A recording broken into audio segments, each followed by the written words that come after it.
Waalaikumsalam warahmatullahi wabarakatuh. A'udzu billahi minasyaitonir rajim. Bismillahirrahmanirrahim. Wa Zakaria idz nada rabbahu rabbi la tadharni faradaw wa anta khairul warithin. Fastajabna lahu wa wahabna lahu Yahya wa aslahna lahu zawjah.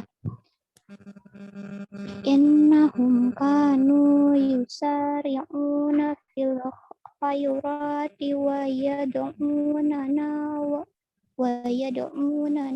raghaban wa rahaba wa kanu lana khashi'in.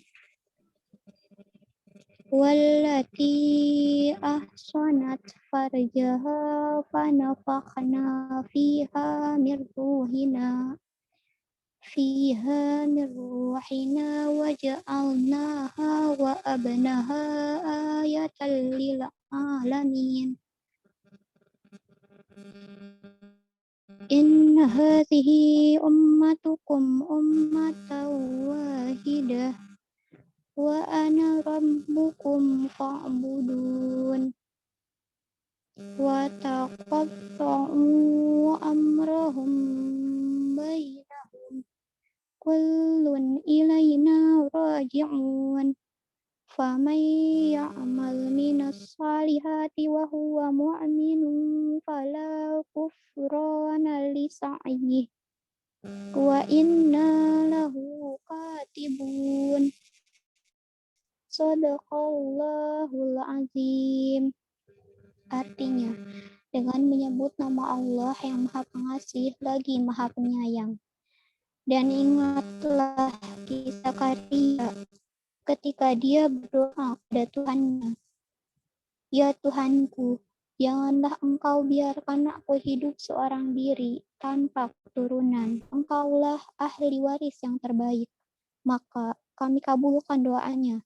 Dan kami anugerahkan kepadanya Yahya, dan kami jadikan istrinya dapat mengandung. Sungguh, mereka selalu bersegera dalam mengerjakan kebaikan, dan mereka berdoa kepada kami dengan penuh harap dan cemas. Dan mereka orang-orang yang khusyuk kepada kami. Dan ingatlah kisah Maryam yang memelihara kehormatannya. Lalu kami tiupkan ruh dari kami ke dalam tubuhnya. Kami jadikan dia dan anaknya sebagai tanda kebesaran Allah bagi seluruh alam. Sungguh, agama tauhid inilah agama kamu, agama yang satu, dan aku adalah Tuhanmu, maka sembahlah aku. Tapi mereka terpecah belah dalam urusan agama mereka di antara mereka. Masing-masing golongan itu semua akan kembali kepada kami. Barang siapa mengerjakan kebajikan dan dia beriman, maka usahanya tidak akan diingkari, dan sungguh kamilah yang mencatat untuknya. Maha benar Allah dengan segala firman-Nya. Wassalamualaikum warahmatullahi wabarakatuh. Warahmatullahi wabarakatuh. Terima kasih untuk Kak Rahma. Baik, karena tadi sudah diinfokan, maka untuk saat ini kita ada sesi foto terlebih dahulu. Mohon untuk kameranya dibuka untuk Kak sepertinya ada yang baru, Kak Risida sama Kak Etrin ya. Halo, Assalamualaikum Kak Risida dan Kak Etrin. Oh iya, ada Kak H. Namanya H.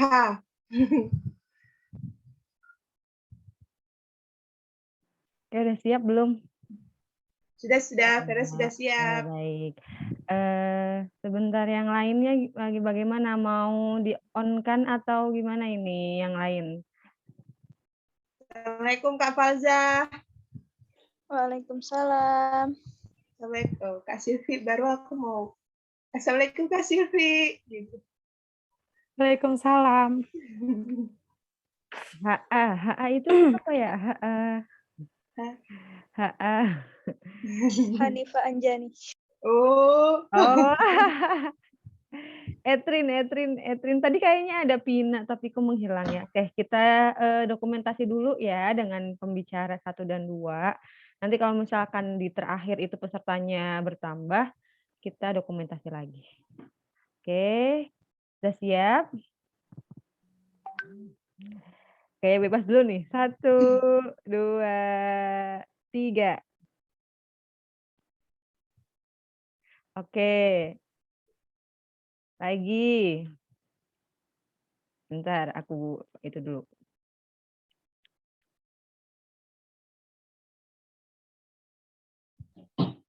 Oke, siap? Gaya gimana lagi nih? Jangan tutupan mulut, Kak Falza. Oke, yuk. Aku spotlight pembicaranya dulu ya. Aku spotlight Kak Eka dulu. Spotlight. Ya, oke. Oke, sudah siap? 1, 2, 3. 1, 2, 3. Oke, gantian sebentar. Lagi. Kak Hanifah, mana ada Hanifah? Hanifah mana Hanifah? Di aku Hanifah. Oh iya. Kita spotlight, mana spotlight. Oke, sip. Ih, sama-sama pink loh. Iya, kalian janjian. Masya Allah. Sampai Etrin 1 lagi nih. Wah, keren. Yuk, 1, 2, 3. Gayanya dong kaku semua deh. Lagi 1 ini slide yang pertama ya. Ada 2 ya, 2 kali ya. Ada 2 slide. 1, 2, 3. Oke, 1 lagi slide yang keduanya belum. Ampun. Iya nih, ya Allah kan biar banyak, Masya Allah. Oke, Siap lagi. deh. 1, 2, 3. Oke, silahkan bisa dimulai. Oke, baik, terima kasih untuk Kak Aski. Sebelum kita mulai, di sini saya juga nggak bosen-bosen ya. Lagi aturan dalam forum kajian kita pada hari ini, yaitu seperti biasa ada 3. Yang pertama untuk tetap menutup aurat walaupun keadaannya kita sedang online gitu. Yang kedua, aktif dalam diskusi ketika nanti pemateri ketika pemateri menjelaskan dan ada sesi pertanyaan. Yang ketiga yaitu tidak lupa follow, komen, dan subscribe channel kita. Kita ada YouTube, Facebook, Instagram, ada Telegram juga. Oke? Baik. Karena ini adalah sebuah kebaikan, maka langsung saja kita masuk ke materi, di mana materi kita pada hari ini yaitu serba-serbi Gen Z. Asik. Yang akan dibawakan oleh kakak-kakak kita, yaitu ada Kak Hanifah Anjani, aktivis kampus ya, dan Kak Eka Puji Margianti, sarjana matematik. Baik, langsung saja kita ke pemateri pertama, yaitu ada Kak Hanifah. Untuk Kak Hanifah, kami persilahkan. Ya, makasih Vera. Kok sambutannya dikit doang sih? Bentar banget. Ya. Assalamualaikum warahmatullahi wabarakatuh. Waalaikumsalam warahmatullahi wabarakatuh. Suara aku jelas kan? Maksudnya Jelas. Langsung aja nih. Langsung aja Kak. Kayaknya bagus hari ini. Materinya bagus banget. Oh, berarti materi-materi sebelumnya? Ya bagus juga. Maksudnya hari ini bagus seperti biasa. Okay. Ya, kita lanjut bisa ya. Aja. Pinter banget mancingnya ya. Iyalah, jadi MC harus pintar lah. Alhamdulillahirobbilalamin. Masya Allah hari ini kita dipertemukan kembali di jadi MC mode on. Dan ya insya Allah bakal membahas hal-hal yang menarik yang tentunya berdasarkan agama kita, Islam Kafah. Insya Allah hari ini di sini aku Hanifah Hanjani sebagai pembicara pertama akan membahas tentang serba-serbi Gen Z. Ya, langsung aja Kak. Kakak operator. Oh, mau di-sharekan? Iya, Bentar bisa ya. kan? Iya, oke. Sambil nunggu, mungkin kita ngobrol-ngobrol dikit dulu nih soal Gen Z. Di sini, Kak Vera, tolong tunjukin dong kira-kira peserta kita ada yang tahu nggak mendengar kata-kata Gen Z itu apa yang terlintas di benak mereka? Oke. Sebelum kita mulai. Untuk aku mau ke Kak. Tadi kayaknya aku ada satu. Ke Kak Risida. Kayaknya Kakak Risida baru deh di sini. Selamat datang Kak di Yuki. Kak, gimana sih menurut Kakak tentang serba-serbi Gen Z ini tuh? Tapi ngomong-ngomong kenapa? Sepertinya orangnya nggak ada, Kak. Assalamualaikum Kak Risida. Oke, nggak ada. Kita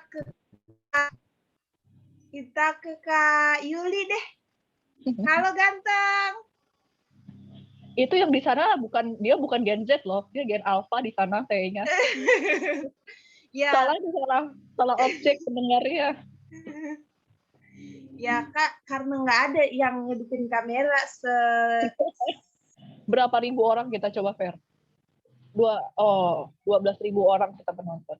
Iya, salah satunya kan Kak Yulianti nih. Nggak apa-apa deh Kak, mau minta pendapat Kakak aja. Apa sih Kak maksudnya tentang serba-serbi Gen Z itu menurut Kakak?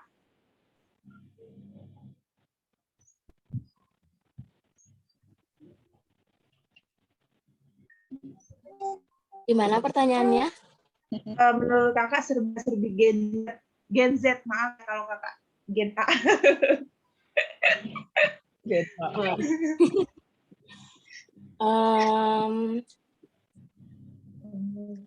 Bisa di ini nggak lebih detail lagi?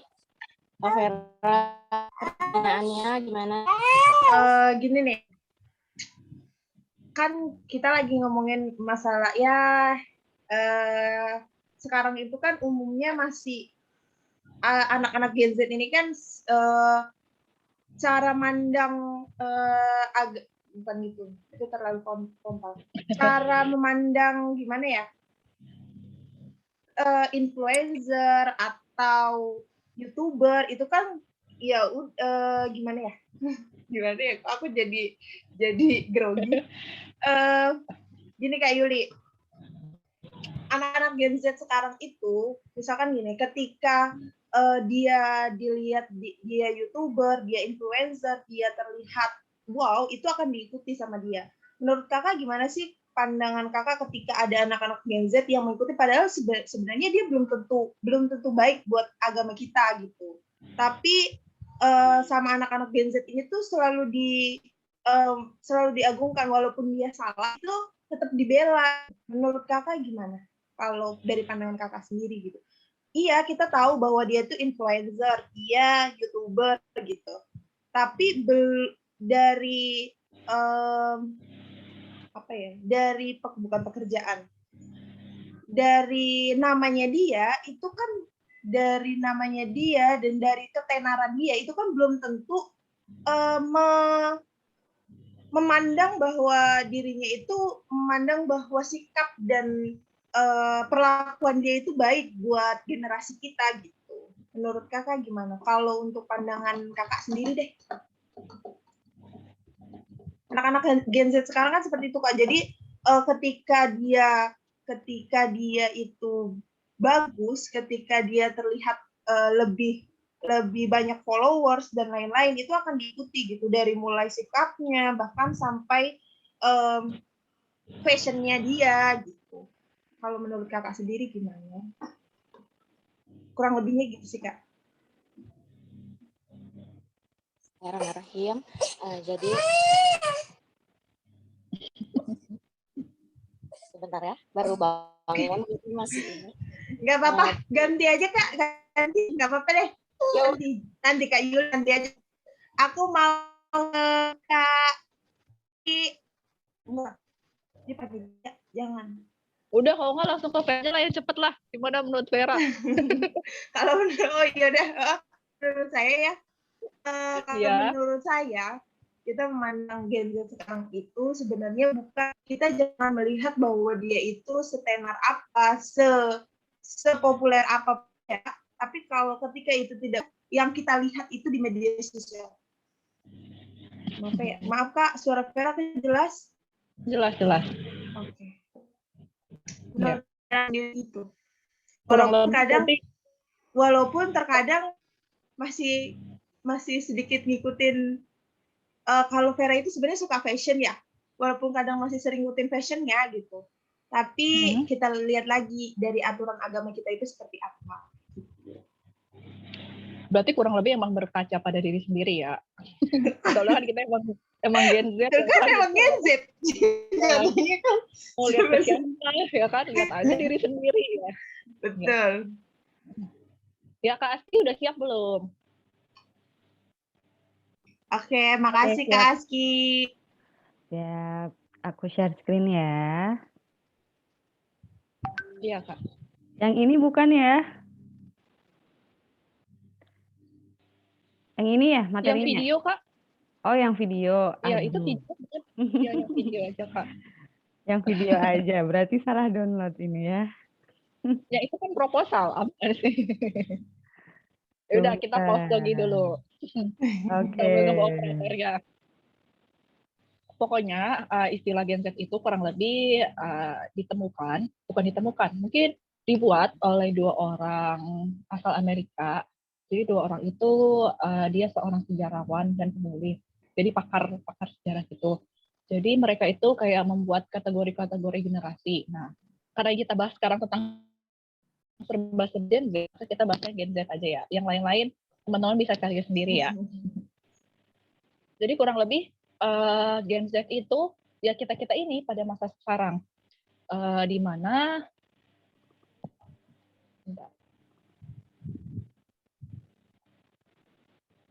Kenapa kakak? Bentar Kak. Ya. Kayak yang aku bilang tadi, kita ini yang itu Gen Z gitu. Di atas kita ada gen yang lain, di bawah kita juga ada yang gen lain. Tapi Gen Z ini lekat dengan generasi yang memang tumbuh berkembang, di mana teknologi itu udah melekat banget di diri kita. Lain lagi generasi orang tua kita itu masih pertengahan lah ya, Fer. Misalkan dia masih ngerasain analog dan udah ngerasain juga di digital. Sedangkan kalau kita itu udah mengkonsumsi yang namanya teknologi. Jadi di mana-mana teknologi karena berkatnya ada teknologi, maka sumber informasi itu dengan mudah akan diterima. Nah, sumber informasi ini yang menentukan gimana anak-anaknya atau generasinya, peradabannya akan terbentuknya seperti apa. Nah, kurang lebih karena slide-nya belum ada, kita bahas dulu dikit. Salah satunya, Gen Z itu lebih open-minded. Karena tahu nggak open-minded apaan? Open-minded itu ya, betul sekali, open-minded. Jadi, berpikiran terbukanya itu ya mereka itu ibaratnya gimana ya, kurang lebih menerima informasi yang beragam, entah informasi, entah argumentasi gitu. Jadi diterima aja dengan mudah ketimbang generasi yang di atas kita. Mungkin istilahnya open minded mungkin bisa disebutnya kolot kali ya gitu. Kita sering mendengar kata-kata kolot gitu ya kan. Dimana mungkin sering disematkan ke generasi yang di atas kita, ya mungkin orang tua kita atau siapapun gitu kan. Dimana generasi dulu itu kan penerimaan informasinya itu nggak begitu banyak dan masih begitu terikat dengan yang namanya tradisi dan lain-lain gitu. Sedangkan anak-anak Gen Z khususnya yang tadi aku bilang di awal, karena mereka itu tumbuh dan besar sedari, bahkan mungkin mereka yang baru lahir, mungkin adik-adik kita gitu ataupun siapapun itu emang udah merasakan yang namanya teknologi dan informasi gitu, dimana berbagai macam informasi yang masuk itu membuat mereka berpikirannya lebih terbuka. Di sini kita bisa tahu kan kabar orang-orang yang di Jepang, kabar orang yang di Korea, kabar orang yang di Australia kayak gitu, tanpa harus pergi ke Jepangnya dulu atau kemana. Iya, betul. Pasti udah siap, Kak? Siap. Lanjut. Siap.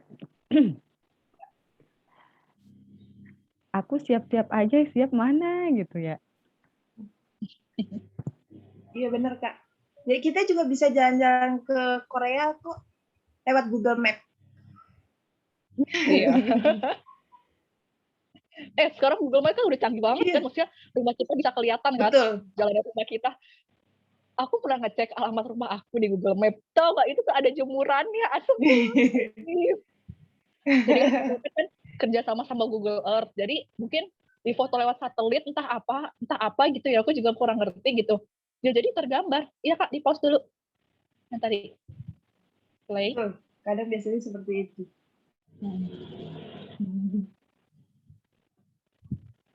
Maaf ya bentuk ininya visualnya apa namanya? Dalam bentuk video. Serba-serbi kids. Baik.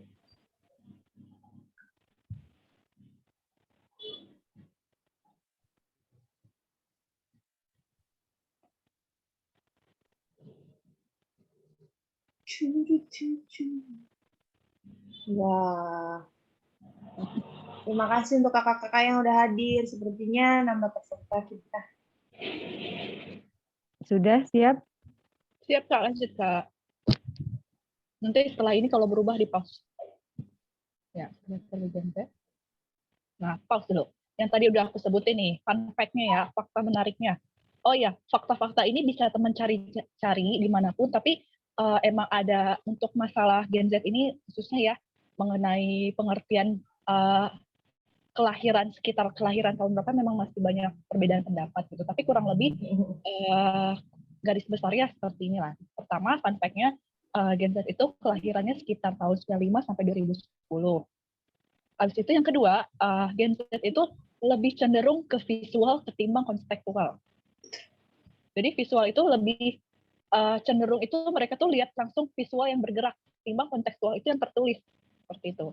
Terus yang ketiga, open minded. Nah, yang open minded ini bakal kita bahas, akan kita highlight pada hari ini. Habis itu yang keempat, pasti dalam penggunaan teknologi yang udah sebutin juga. Kenapa mereka jadi open minded? Ya karena mereka udah tumbuh besar karena di tengah-tengah teknologi, tentunya mereka jadi pasif. Yang kelima, masa depan di tangan mereka, otomatis di tangan kita. Lanjut Kak.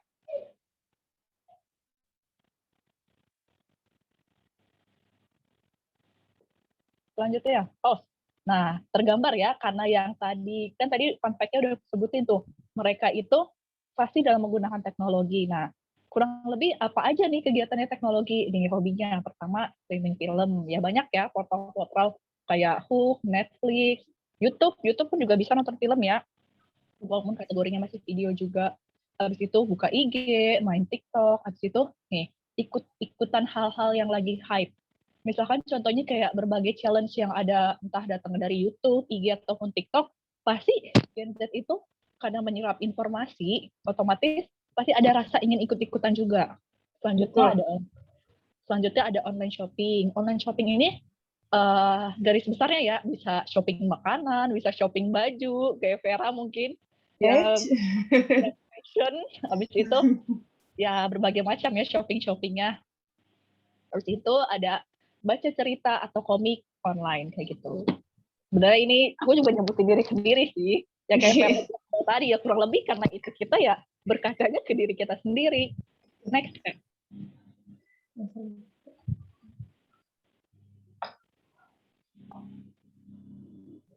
Nah, sekarang nih potret anak bangsa nih. Di sini kan aku tulis nih, mereka yang saat ini berkontribusi dalam membentuk wajah bangsa. Di mana seperti yang kita tahu ya, karena kemajuan teknologi sekarang pasti membentuk sosok-sosok yang ada di depan layar kaca kita, entah itu dia seorang YouTuber, TikTokers, atau enggak selebgram dan lain-lain. Tapi karena ini tertuang di dunia maya atau teknologi, otomatis siapapun bisa akses kan. Dan ini pun bisa menjadi tolak ukur juga, tolak ukur suatu bangsa itu generasinya itu menghasilkan apa aja sih, potretnya itu seperti apa. Nah, lanjut lagi Kak. Sebenarnya banyak ya, ini aku cuma mengutip beberapa aja. Contoh-contohnya apa Kak? Nah, pertama, nih gambar pertama ini, yang di TikTok. Siapa ya, Fer? Siapa yang nggak tahu ya? Call. Siapa Ya, lupa? pokoknya si kakak beradik gitu ya. Ya, sih. Oh, ya, Siapa betul. yang cowok? Yang cowok? Ya, kalau yang cowok yang sebelah sini yang Jeromi. Oh iya. Jeromi. Ya, yang tinggal di Jepang ya. Pokoknya emang yang dia sampai punya gengan orang-orang Jepang, tapi dia orang Indonesia sendiri ya, kalau nggak salah ya. Betul. Nah, iya. Next Kak.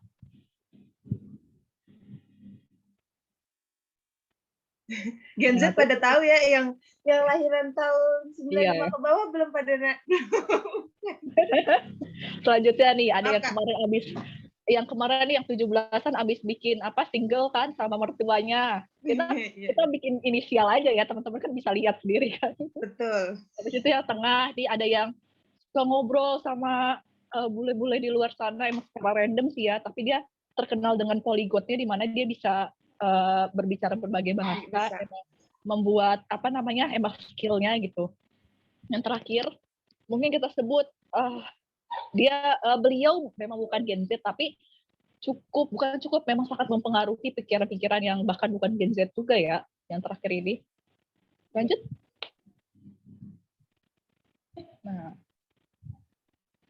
Nah, yang sekarang ini nih, yang lagi hype banget nih. Ngomong-ngomong soal open minded, seperti yang aku sebut di awal tadi, namanya sesuatu yang berhubungan dengan pikiran itu tentu akan mempengaruhi seseorang. Nah, jadi kita bisa nilai sendiri nih, bagaimana pola pikir dia, dan tentu dia berlandaskan apa. Nah, teman-teman nih, sekarang ini yang lagi hype, yang lagi viral banget ini tentang seorang influencer, kita bisa sebut influencer, dia juga seorang YouTuber, penulis buku, bahkan bisa disebut musisi juga ya, dia sempat punya lagu kalau nggak salah bersama suaminya yang punya lagu ya, kurang lebih seperti itu, yang tinggal di Jerman. Dia mengeluarkan statement bahwa dia ingin hidup berumah tangga yaitu dengan child free. Kira-kira teman-teman ada yang tahu nggak child free apa itu? Ayo, Vera mungkin bisa ditunjuk pesertanya. Karena ini lagi hype banget, mungkin baru minggu ini, mungkin baru 5 hari apa berapa gitu. Minggu ini sih, tapi sekarang nggak ngikutin. Yang ngikutin dong, Cinta, untuk Kak siapa ya? Ya, siapa? Kak Rahma dah, Kak Rahma. Ya. Apa nih kira-kira menurut Rahma child free itu? Kalau menurut aku sih child free itu kayak ini keputusan pasangan yang nggak mau punya anak gitu. Jadi mereka udah menikah tapi mereka memutuskan untuk tidak memiliki anak, baik anak tiri atau anak apa sih namanya yang ngadopsi nggak tahu juga sih. Pokoknya kayak gitu deh, nggak mau punya anak, intinya kayak gitu. Iya, betul sekali. Child free itu kurang lebih kayak gitu ya, maksudnya bisa kita sebut keadaan kondisi sepasang suami istri di mana dia emang udah sah menikah tapi memiliki keputusan untuk nggak mempunyai anak gitu. Emang sih seperti yang kita ketahui, ini udah hal yang umum ya, maksudnya di berbagai negara, di berbagai belahan dunia pasti emang berpikir kalau orang yang menikah otomatis bakal memiliki anak kayak gitu. Cuma influencer ini mengatakan, karena ini kutipan, bentar ya aku bacain. Jadi dia beranggapan bahwa punya anak itu merupakan suatu tanggung jawab yang besar, di mana dia nggak mau punya anak tapi malahan nanti membuat anaknya terluka kayak gitu. Di salah satu portal berita dijelasin, dia bilang, buat aku punya anak itu such a big deal. Bagaimana kalau misalnya kami sebagai orang tua yang memiliki responsible, tahunya malah memberikan luka pada anak. Nah, dan dia juga beranggapan bahwasannya punya anak itu bukan suatu kewajiban, tapi suatu pilihan. Jadi ya dia mikir sah-sah aja dong gitu. Gue mau punya anak ataupun enggak kayak gitu. Dan dia mengatakan bahwa hal ini memang sudah disepakati juga ya sama suaminya. Jadi ini bukan hal yang sepihak gitu. Tapi di sisi lain, artis-artis di Indonesia ada yang nyautin nih, contohnya nih, kayak artis kita yang di TV, yang aku udah share. Di sini ada Cinta Laura. Kalau Cinta Laura sendiri, dia beranggapan bahwasannya dia juga pengen child free nih, cuma child free-nya itu dalam konotasi aku gak mau melahirkan anak gitu. Dia beranggapan, kenapa aku harus punya anak, sedangkan di luar sana masih anak yang gak diurusin orang tuanya, yang justru lebih layak buat kita asuh kayak gitu. Itu tanggapannya Cinta Laura. Sedangkan nih yang terakhir beritanya di bawah Cinta Laura mengenai Chef Juna. Mengenai Chef Juna, kalau Chef Juna itu sendiri mengatakan bahwasannya child free itu ya tergantung keputusan seorang perempuannya, karena perempuannya itu kan dia yang mengandung, dia yang melahirkan, dia yang merasakan sakit, dia yang menyusui dan lain-lain. Jadi ya terserah kayak gitu. Jadi keputusannya di tangan suaminya kayak gitu. Jadi perdebatan ini cukup menimbulkan kontroversi ya di tengah-tengah publik, di mana khususnya di Indonesia ya yang mayoritasnya Islam, banyak suara-suara yang kayak seriusan kayak gitu. Jadi ya mungkin di Indonesia bisa disebut tabu ya, sedangkan kalau kita berstandarkan kalau kita berkaca pada negara kita, sedangkan kalau di luar negeri yang disebut dengan child free ini mah biasa kayak gitu, bukan hal yang dipermasalahkan lagi dan bukan hal yang baru. Jadi kayak gitu. Nah, sekarang ngomong-ngomong tentang child free nih, mungkin aku prolog sedikit aja ya, karena nanti akan dijelaskan langsung oleh pembicara kedua kita gitu. Ngomong-ngomong tentang child free, sebenarnya teman-teman bisa cek langsung di YouTube kita yang berapa minggu lalu pembawa acaranya Kak Vera juga ya, yang separuh agama, yang menyempurnakan separuh agama, kalau nggak salah bahas tentang anak. Nah, teman-teman bisa cek di sana. Jadi bagaimana sih kita kalau mau punya anak itu harus berorientasi tentang apa. Jadi memang benar apa yang dikatakan influencer ini maupun penyanyi maupun chef yang tadi kayak gitu. Ada benarnya gitu. Tapi sejauh mana kebenaran itu bisa kita terima. Nah, kita nih sebagai Gen Z ini nih harus memilah-milah nih yang disebut informasi itu apa aja, seberapa penting gitu. Jangan berpikir kayak ya itu kan terserah gue gitu loh, pilihan gue kayak gitu loh. Belum tentu, tanpa sadar informasi yang kita terima itu tuh akan membentuk gimana karakter kita. Nah, contohnya tadi udah aku bilang ini potret anak bangsa seperti ini. Nah, maka kita harus berkaca juga kita mau seperti apa gitu. Karena kita keseharian kita mengkonsumsi seperti ini, kalau kita tidak persiapkan tameng pada diri kita, tentu kita secara halus atau enggak secara enggak kerasa bisa-bisa seperti mereka. Lanjut lagi Kak. Lanjut lagi. Nah, yang tadi aku bilang, lah terus hubungannya sama kita itu kan emang mereka, lah kita hidup piye gitu. Nah, lanjut lagi. Nah, yang aku bilang nih bakal mempengaruhi yang pertama itu polanya adalah dari fakta kan. Fakta itu kan kita terima melalui panca indera kita ya, entah dari pendengaran kita, penglihatan kita, atau bahkan dari mulut kita yang kita sampaikan lagi ke orang lain. Nah, itu tuh akan diserap gimana kita, ibarat kalau dalam bahasa Arabnya adalah maklumat sabikoh, di mana itu tuh akan mempengaruhi kita. Maklumat sabikoh itu akan mempengaruhi yang kedua, persepsi kita. Persepsi kita ini nih, contohnya kan tadi nih, faktanya kita mendengar yang soal child free ini nih, faktanya kita menganggap bahwa iya ya child free itu kayaknya enak ya gitu, dimana manusia ada orang-orang di luar sana yang beranggapan manusia itu ada polusi bagi bumi. Teman-teman bisa cek sendiri, rata-rata orang yang memiliki pendapat child free itu mereka sandarannya seperti itu. Manusia itu kan menyebabkan polusi makin besar di bumi ini gitu. Jadi untuk apa gitu loh kalau kita justru malah menyumbangkan polusi yang lain. Nah, tentu akan mempengaruhi persepsi kita, di mana persepsi itu adalah pandangan kita terhadap sesuatu kan. Kalau fakta yang kita terima seperti itu, plek ya seperti itu, mentah-mentah seperti itu, tentu kita akan memiliki pandangan, iya ya kayaknya lebih enak child free, di mana tanggungannya nggak begitu besar juga dan lain-lain. Terus yang ketiga, tolak ukurnya. Nah, karena faktanya itu kita terima berdasarkan tolak ukur informasi yang berasal dari liberal, di mana liberal itu yang memisahkan agama dari kehidupan, tentu yang terakhir menimbulkan tindakan kita, ya tindakan itu otomatis proses dari proses nyatanya, proses aksinya dari fakta-fakta yang sudah kita terima, yang terbentuk menjadi persepsi dan menjadikan tolak ukur kita. Nah, lebih seperti itu. Nah, kira-kira penting gak sih, maksudnya gagasan-gagasan ini kalau kita nggak punya tameng, nggak mempunyai hal yang kita jadikan sandaran itu dengan benar. Nah, lanjut lagi, Kak.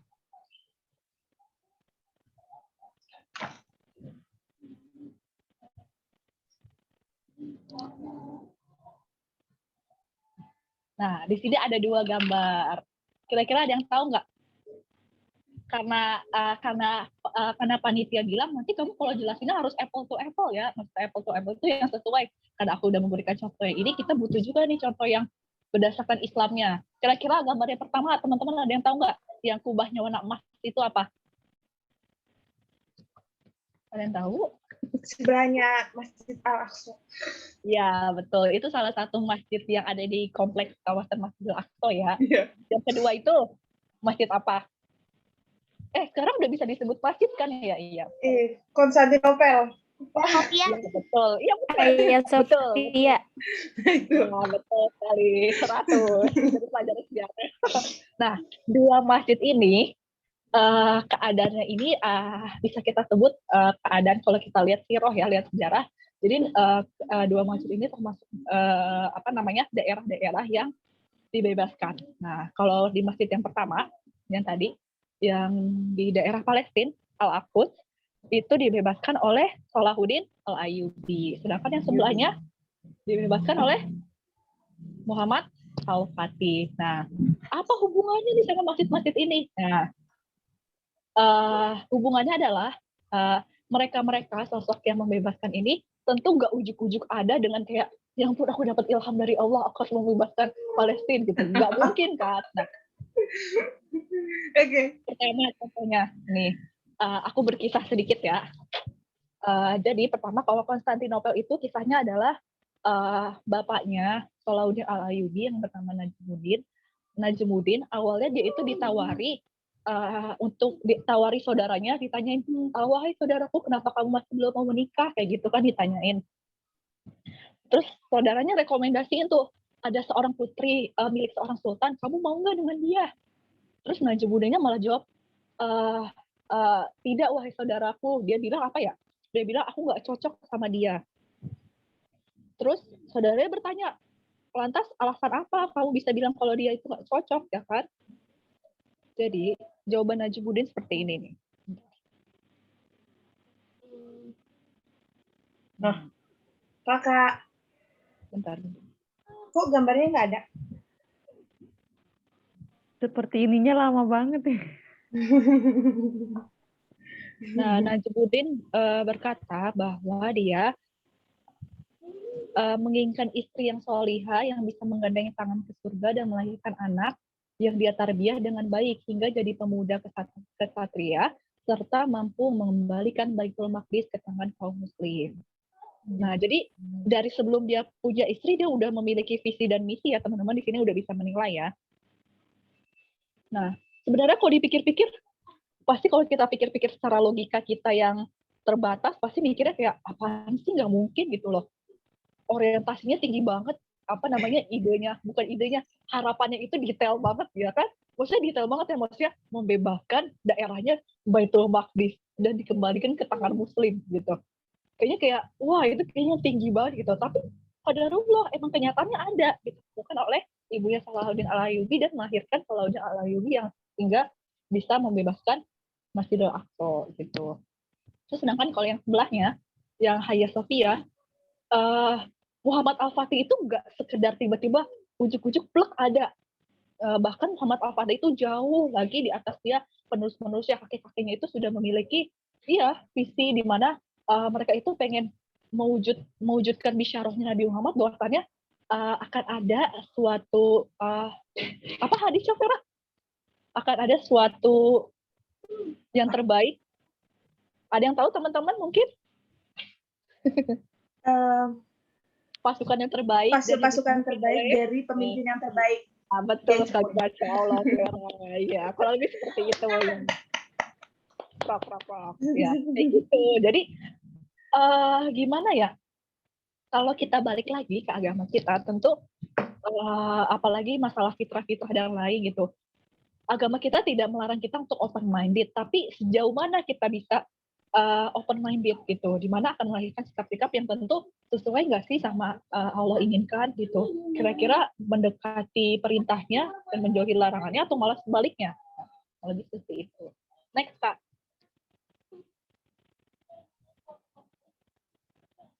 Nah, yang tadi udah aku bilang, kita harus balik lagi ke Islam contoh, di mana kita nggak boleh nih memisahkan Islam dari hidup kita gitu. Mentang-mentang kita bukan berarti kita ketemu Islam pas lagi sholat doang ya, pas pakai mukena, pas keluar mah ya udahlah terserah enaknya dewe gitu atau yang lain-lain gitu. Ya bahwasannya Allah itu di mana-mana dan Islam itu pasti mengatur tiap aspek kehidupan kita. Mungkin gitu aja. Nanti selanjutnya akan dibahas lebih dalam lagi oleh pemateri yang kedua. Oke, terima kasih banyak Kak Hanifah. Begitu ya teman-teman untuk permasalahan tentang serba-serbi Gen Z pada hari ini.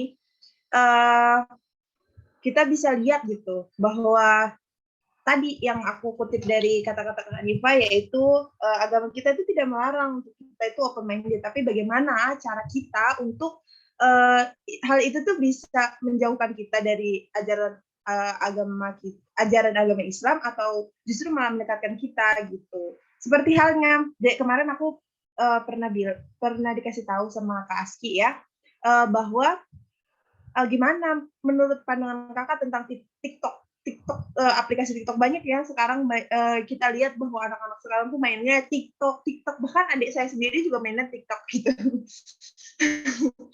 Susah anak zaman sekarang itu kalau misalkan kita langsung bilang jangan mainan TikTok, nggak boleh gitu, nggak bisa karena dia juga pemikirannya belum bisa mikir yang mana yang baik atau yang benar itu seperti apa, yang buruk, yang baik dan buruk itu seperti apa gitu. Terus bagaimana pandangan kita tentang apa itu orang-orang yang bermain TikTok? TikTok itu baik, TikTok itu bukan baik sih jatuhnya, mubah, tapi bagaimana, kan banyak tuh kalau biasanya kalau kita scroll terus kita misalkan scroll tentang Ustadz Hanan Attaqi dan lain-lain, itu ada di situ walaupun cuma kutipan-kutipan aja. Tapi bagaimana cara kita itu biar bisa kalau anak sekarang itu kan yang dilihat itu bukan dari situnya, tapi dilihat itu dari anak-anak yang kayak tadi TikTokers-nya, terus bagaimana dia bisa goyang di situ gitu.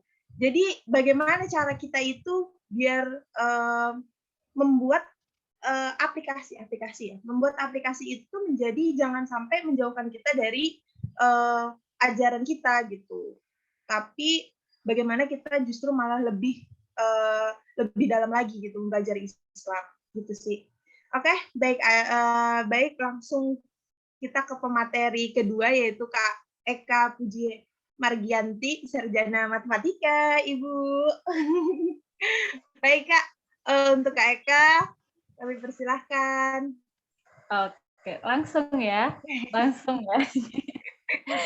Ya, alhamdulillah. Bismillahirrahmanirrahim. Assalamualaikum warahmatullahi wabarakatuh.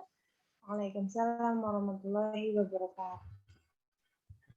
Alhamdulillah hari ini saya diberikan kesempatan yang luar biasa ya untuk ngobrol-ngobrol bareng sama teman-teman Yuki yang Masya Allah sudah lama tidak pernah berjumpa, lama sekali tidak pernah mengikuti Yuki, dan alhamdulillah hari ini Allah berikan kesempatan yang akhirnya bisa ngobrol-ngobrol lagi dengan Yuki. Mungkin hari ini Eka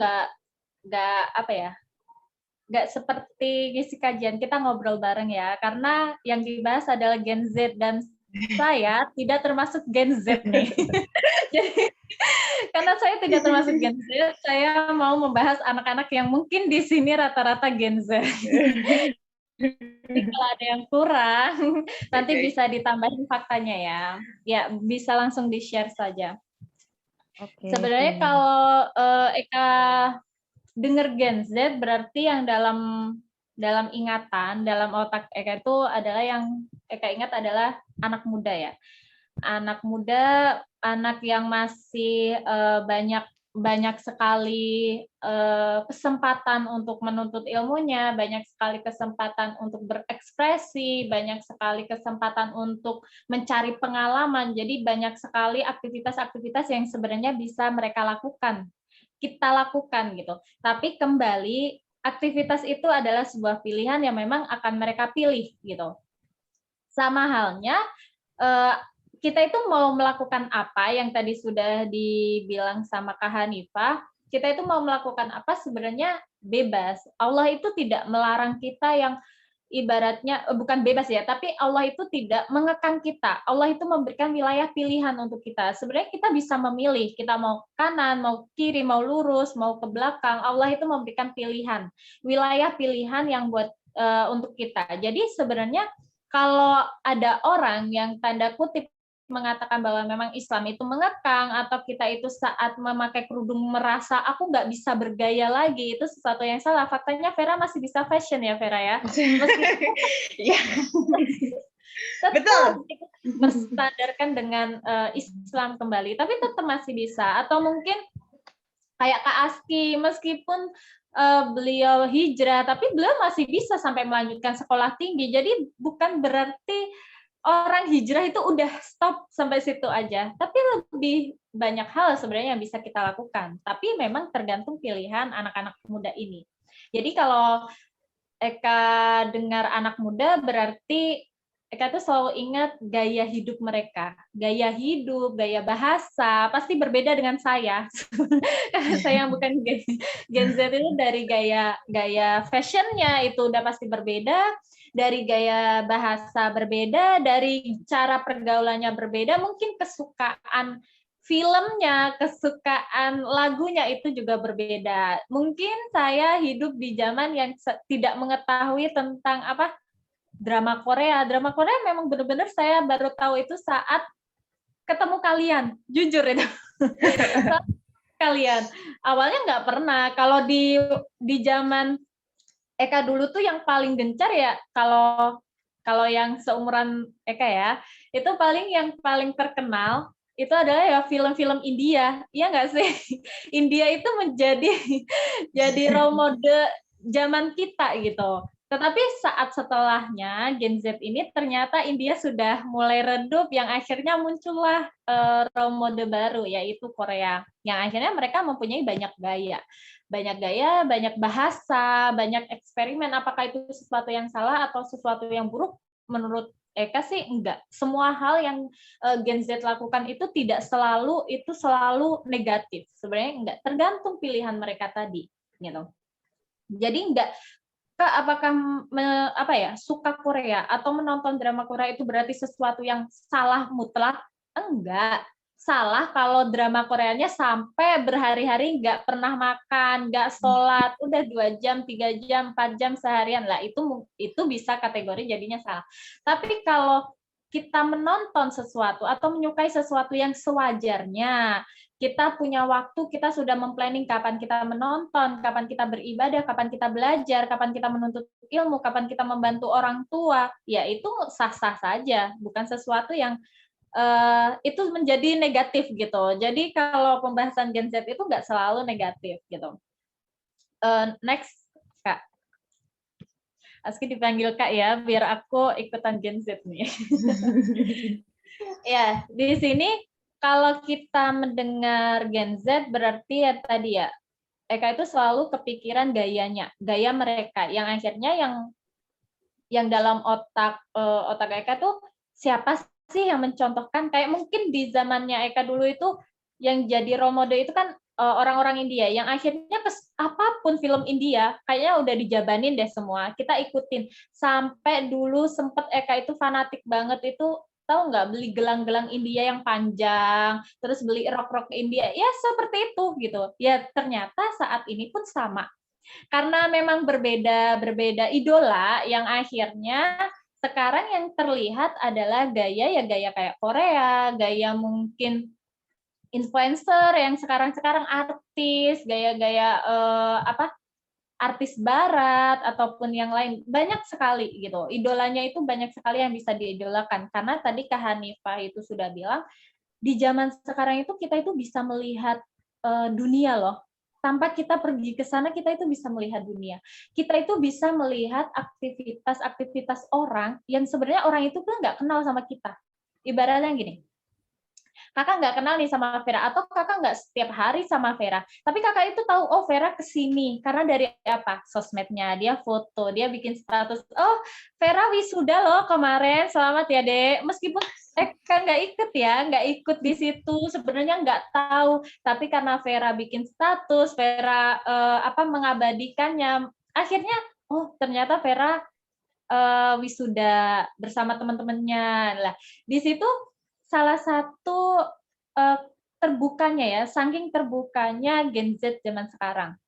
Ya di sisi lain adanya tambahan fasilitas-fasilitas yang memang memenuhi, salah satunya yang memang sebenarnya sudah disebutkan Kak Hanifah ya, tadi kayak teknologi yang akhirnya kita bisa loh ke Korea dengan Maps, kita bisa loh ke Mekah ngelihat Mekah tuh dengan Maps gitu.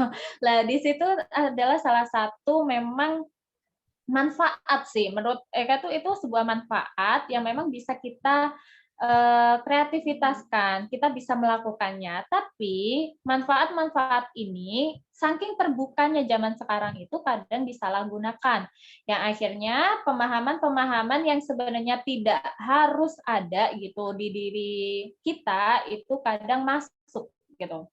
Bisa next, Solihah. Ya, beda ya dari orang zaman Gen Z sama itu aja udah beda. Mohon maaf. Udah beda memang. Lah di sini 1357. Di situ tuh akan jadi pertanyaan besar ya. Sebenarnya siapa sih idola mereka? Idola anak-anak zaman sekarang itu siapa sih? Influencer kah? Atau seorang artis kah? Atau mungkin seorang pengusaha? Atau mungkin seorang pemain film? Atau mungkin boy band, girl band, ataupun yang lain? Semua itu bisa kita lihat dengan terbukanya teknologi sekarang. Tapi kata-kata yang selalu Eka ingat ya saat Ustadz Felix itu mengingatkan, sesuatu yang kita tonton, sesuatu yang kita baca, sesuatu yang kita lihat itu bisa akan mempengaruhi cara pandang kita. Contohnya, saat kita mungkin drama Korea. Korea ini kan termasuk negara yang lumayan bebas ya, lumayan bebas yang nggak memang tidak banyak bukan Korea Utara ya, beda Korea Selatan masuk yang bebas dan tidak terlalu banyak aturan meskipun ada, tapi di dalam film itu kayak dimunculkan kebebasan yang ada di dalam Korea. Kayak mungkin contohnya film-film yang seharusnya tidak dilihat oleh orang yang belum menikah itu dipertontonkan karena dianggapnya itu sebuah keromantisan yang memang dimunculkan oleh drama-drama Korea tadi. Itu bisa menjadi salah satu cara kita saat melihat aktivitas-aktivitas yang sebenarnya itu harusnya nggak dilihat sama kita yang belum menikah itu, ya akhirnya kita bisa menganggap itu sesuatu yang wajar gitu. Contohnya gini, saat di drama Korea itu ada ciuman, maaf ya, kayak ciuman. Saat ciuman itu kan di drama di Korea ya bebas aja, mereka bukan Muslim, itu udah urusan mereka. Tetapi saat yang melihat itu orang Muslim atau yang mungkin yang udah dambaan siapa ya nama Lee Min Ho banyak banget kan yang suka gitu. Itu fakta ya. Kayak banyak banget gitu yang menyukainya sehingga saat beliau memerankan suatu drama dan drama itu sangat romantis, ciuman dan lain-lain, bagi kita penggemarnya itu kayak biasa aja, nggak ada yang salah kok gitu. Membenarkan aktivitas tersebut, membenarkan dan akhirnya Gen Z ini itu kadang tidak menfilter itu gitu. Gen Z ini tuh tidak memfilter itu, dia menganggap itu sesuatu yang wajar, Kak. Karena drama Korea, kalau nggak ada kayak gitunya jadi nggak romantis, kalau nggak ada itunya jadinya nanti monoton kayak film-film Indosiar gitu-gitu, menangis, terus nanti balikan lagi, terus cerai lagi, gitu-gitu terus. Tapi kalau Korea itu banyak, Kak, gitu. Akhirnya mereka tertarik dan mewajari. Apakah itu sesuatu yang berbahaya? Berbahaya sekali gitu, berbahaya sekali. Karena apa? Sesuatu hal yang kita wajarin, padahal hal itu adalah yang di luar sesuatu yang sebenarnya haram buat kita lakukan, tapi kita mewajari, itu bisa menjadi salah satu landasan kehidupan kita. Itu akan bisa menjadi salah satu aktivitas yang saat kita melihat itu hal yang wajar. Meskipun itu orang muslim yang melakukan, meskipun itu orang teman kita yang melakukan, kita akan mewajarinya karena kita terbiasa melihat aktivitas tersebut di drama tersebut, yaitu mewajarinya gitu. Kita mewajarinya. Dan next tunggu Dek, di sini dulu. Lah, kita Kakak berbicara tentang Gen Z Muslim ya, Gen Z yang memang di mana mereka beragama Islam karena memang kita di sini beragama Islam. Kakak nggak akan membahas tentang Gen Z yang memang bukan yang beragama Islam karena pasti akan berbeda landasan. Jadi kembalikanlah landasan kehidupan kita gitu. Saat kita sudah menyadari bahwa memang kita beragama Islam, otomatis kita akan paham bahwa memang kita mempunyai landasan yang kuat yaitu Al-Qur'an dan As-Sunnah. Saat kita sudah tahu landasan kehidupan kita itu adalah Al-Qur'an dan As-Sunnah, kita sudah tahu cara pandang kita, idola kita itu siapa. Orang yang harus kita contoh itu siapa. Orang yang kita jadikan panutan itu siapa. Terus pasti akan tanda tanya Gen Z ini. Emang salah Kak kita ngefans artis? Emang kita salah ngefans influencer atau drama Korea dan lain-lain? Enggak salah. Itu sesuatu hal yang wajar sebagai manusia menyukai orang lain gitu. Manusia yang menyukai orang lain ya nggak salah gitu. Tetapi yang salah itu saat kita fanatik kepada mereka. Saat kita yang benar-benar tidak bisa memfilter tadi, tidak mampu memfilter mana yang benar, mana yang salah. Kita menganggap semua itu benar. Apa yang dilakukan oleh influencer tersebut, apa yang dilakukan artis tersebut, itu sesuatu hal yang benar, sesuatu hal yang wajar, sesuatu yang nggak harus kita persoalkan. Nah, itu yang menjadi kesalahannya. Tetapi kalau kita mau ngefans, ya sah-sah aja. Mau kita ngefans si A, artis, pengusaha, kita merasa kagum, aku kagum Kak sama si A ini karena suka bersedekah, aku kagum Kak si A ini karena memang beliau itu pinter banget fashionnya, mungkin yang suka fashion pasti ngefansnya sama influencer yang cocok banget nih gitu. Aku suka Kak sama si A ini karena beliau itu pakai skincare yang aku pakai juga lah. Itu sesuatu hal yang wajar gitu, sesuatu hal yang wajar saat kita menyukai seseorang. Nggak ada yang salah di masalah suka itu nggak ada yang salah.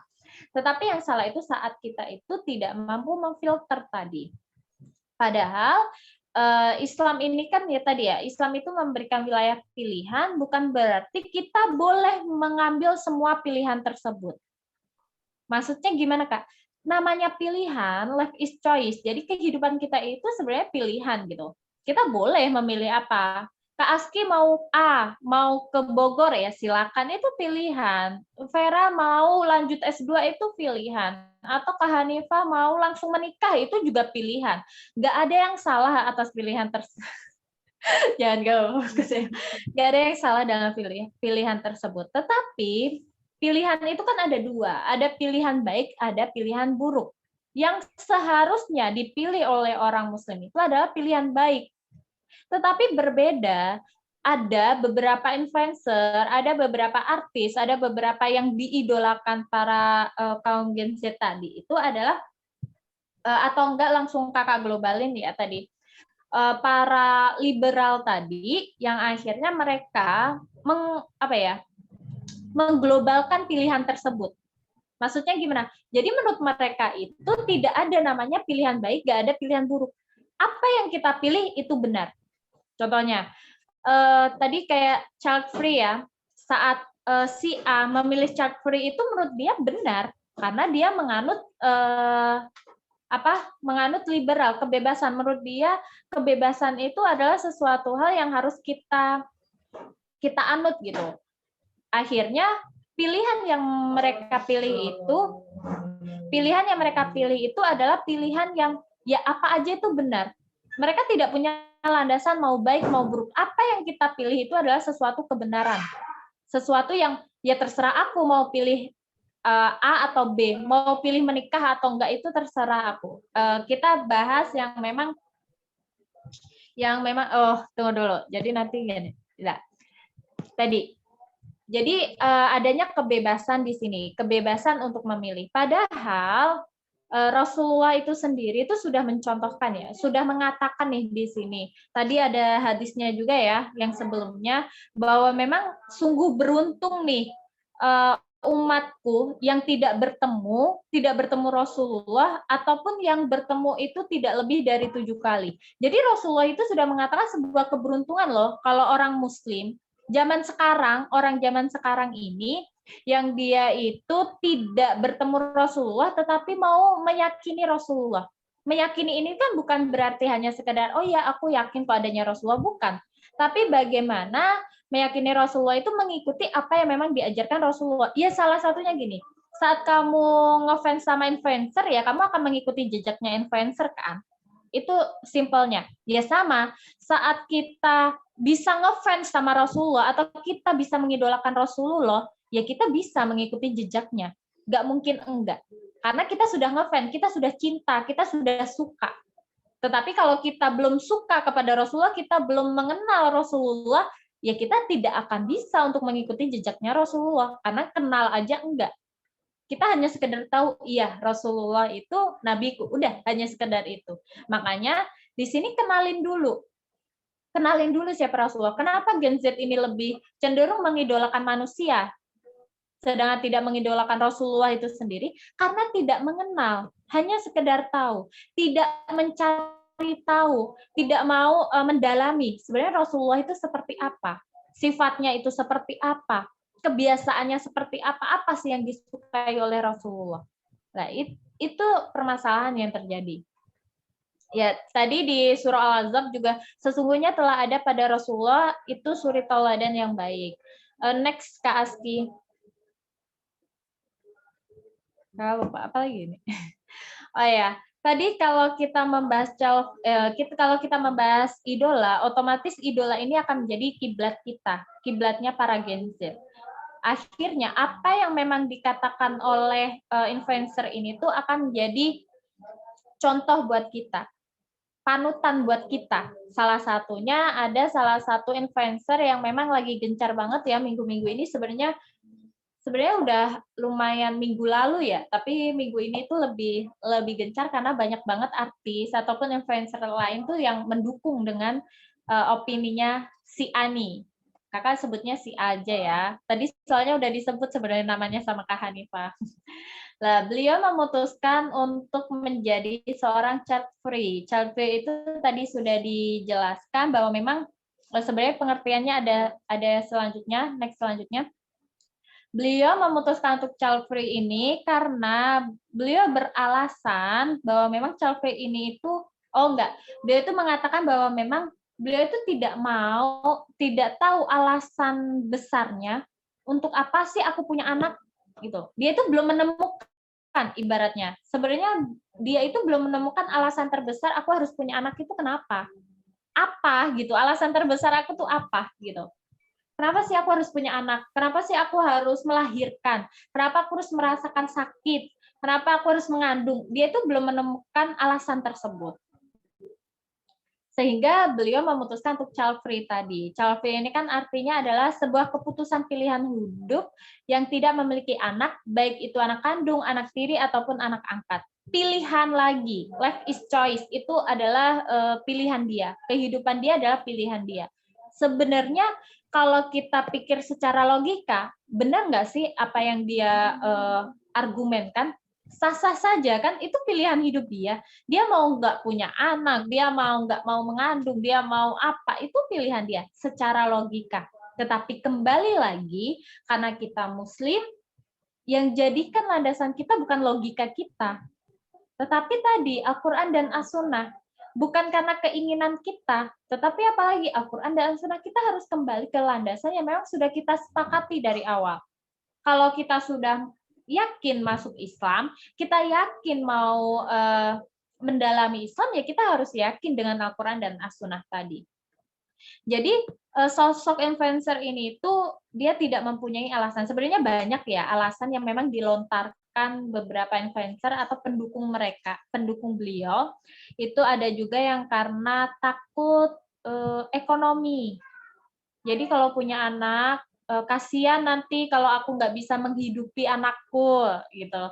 Nanti kelaparan, kasihan kalau aku nggak bisa nyekolahin. Alasan ekonomi membuat beberapa orang akhirnya memutuskan child free tadi. Terus ada juga karena anak itu yang akan disusahkan orang tua. Jadi ada beberapa orang yang memutuskan child free itu karena dia nggak mau merepotkan anak. Kalau udah tua, kan pernah nggak sih dengar statement gini, ya nanti kalau punya anak, kalau aku udah tua yang ngerawat anakku, gitu. Iya nggak? Nanti kalau aku udah bisa ngapa-ngapain anakku ya. Lah, orang yang berargumen atau berpendapat tentang child free ini, yang dia itu memutuskan untuk child free ini tuh karena dia nggak mau anak aku susah. Ngapain sih susah-susah ngerawat aku, udahlah, mendingan aku nggak usah punya anak. Seperti itu. Yang akhirnya beberapa orang yang sebenarnya bukan influencer ini aja ya, beberapa orang yang mendukung child free ini akhirnya dia sudah mempunyai keputusan dan siap loh gitu, siap untuk ditaruh di panti jompo karena saking nggak maunya punya anak. Jadi alasannya tuh banyak gitu, bukan hanya sekedar yang dilontarkan sama influencer tadi, tetapi banyak alasan tertentu. Ada juga yang trauma, ternyata mereka menganggap traumanya, jadi dia itu nggak mau punya anak karena takut traumanya itu kembali. Mungkin pernah melihat KDRT atau pernah melihat anak kecil dipukul, itu kan bisa membuat trauma sendiri ya. Akhirnya dia memutuskan tidak mau memiliki anak karena traumanya tadi gitu. Next, Kak Aski. Oh ya, tadi kan ada kata-kata childless ya. Kalau childless itu lebih global ya, artinya jadi dia itu tidak memiliki anak, bisa jadi belum menikah. Jadi tidak memiliki anak karena belum menikah, karena memang kodoknya, bukan yang nggak mau gitu, karena memang kodoknya. Ada juga yang memang karena belum belum diamanahin. Jadi lebih global kalau childless itu. Kalau childless itu lebih ke pilihan hidup dia gitu. Jadi ada bedanya, nggak sama gitu. Oke, next Kak. Yang akhirnya di sini ada kata-kata child free itu is choice. Tadi kembali lagi. Child free itu is choice, terus child free itu happy. Jadi ada yang argumen yang mengatakan bahwa memang saat dia memutuskan child free itu dia bahagia gitu. Aku bahagia loh nggak punya anak gitu. Atau ada juga kata-kata HAM, ini tuh hak asasi aku, itu pilihan aku. Kalau lebih kasarnya tuh gini, sebenarnya kenapa sih orang itu memilih child free itu kadang, apalagi di pihak perempuan ya, kita semua kan perempuan nih di sini.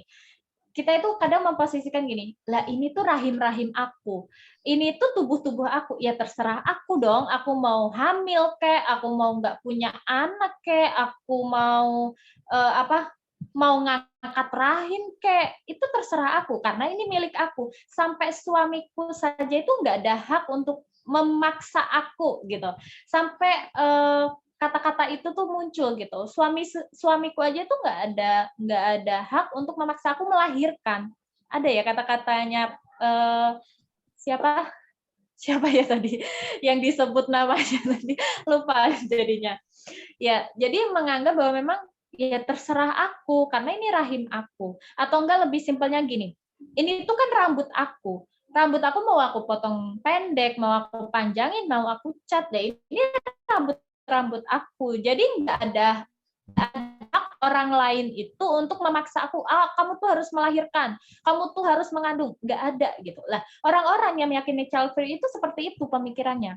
Mereka menganggap itu hak asasi mereka, itu pilihan hidup mereka Ya akhirnya tuh kalau kita lihat, itu mah nggak bahaya Kak, gitu. Menurut kalian bahaya nggak sih pemikiran seperti itu? Kalau Kakak sih menganggapnya itu meresahkan ya, bukan bahaya lagi, sangat meresahkan. Apalagi yang berbicara ini influencer, orang yang mempunyai followers banyak, orang yang mempunyai pengikut banyak, dan dari pengikut mereka yang ribuan, jutaan, itu hampir sebagian besarnya itu adalah orang Muslim. Dan akhirnya banyak juga orang Muslim itu yang beranggapan bahwa iya benar, nggak ada hak loh orang memaksa aku harus mempunyai anak gitu. Nggak ada hak juga loh orang itu memaksa aku untuk mengandung, merasakan sakit melahirkan, nggak ada gitu. Itulah yang berbahaya. Karena yang ngomong nih adalah orang yang mempunyai panggung, orang yang bisa memberikan argumen ke seluruh dunia. Jadinya itulah sesuatu hal yang sangat berbahaya menurut Kakak, itu sangat meresahkan. Next, Kak Aski. Terus bagaimana dengan pandangan Islam melihat child free ini ya, yang memang kata-kata ini tuh baru banget kita dengar. Sebenarnya Islam itu membolehkan nggak sih adanya child free ini gitu, dengan alasan-alasan tadi ya, kayak alasan-alasan ekonomi. Ya Allah Kak, aku nggak mau mengandung karena ekonomiku susah Kak, jadi daripada anak aku sengsara, nggak bisa minum susu, nggak bisa makan, mendingan nggak usah Kak, aku nggak usah punya anak lah. Ada gitu, ada pandangan karena ekonomi tadi. Atau memang banyak juga kaum muslim yang memandang child free ini sesuatu hal yang ya udah biasa aja sih gitu, nggak sesuatu hal yang meresahkan kok, ya udah itu pendapat dia, pendapat aku mau punya anak ya terserah dia. Atau enggak lebih ininya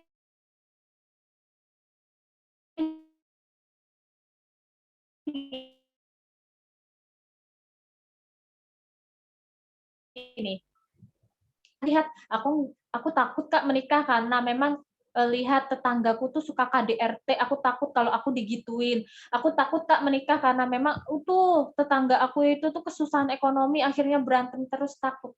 Nah, akhirnya muncul rasa takut menikah. Sebenarnya simple. Sebenarnya bukan child free aja ya. Banyak sekali hal-hal yang akan membuat kita takut, trauma tadi, yang akhirnya kita memutuskan sesuatu hal itu bisa bertentangan dengan Islam.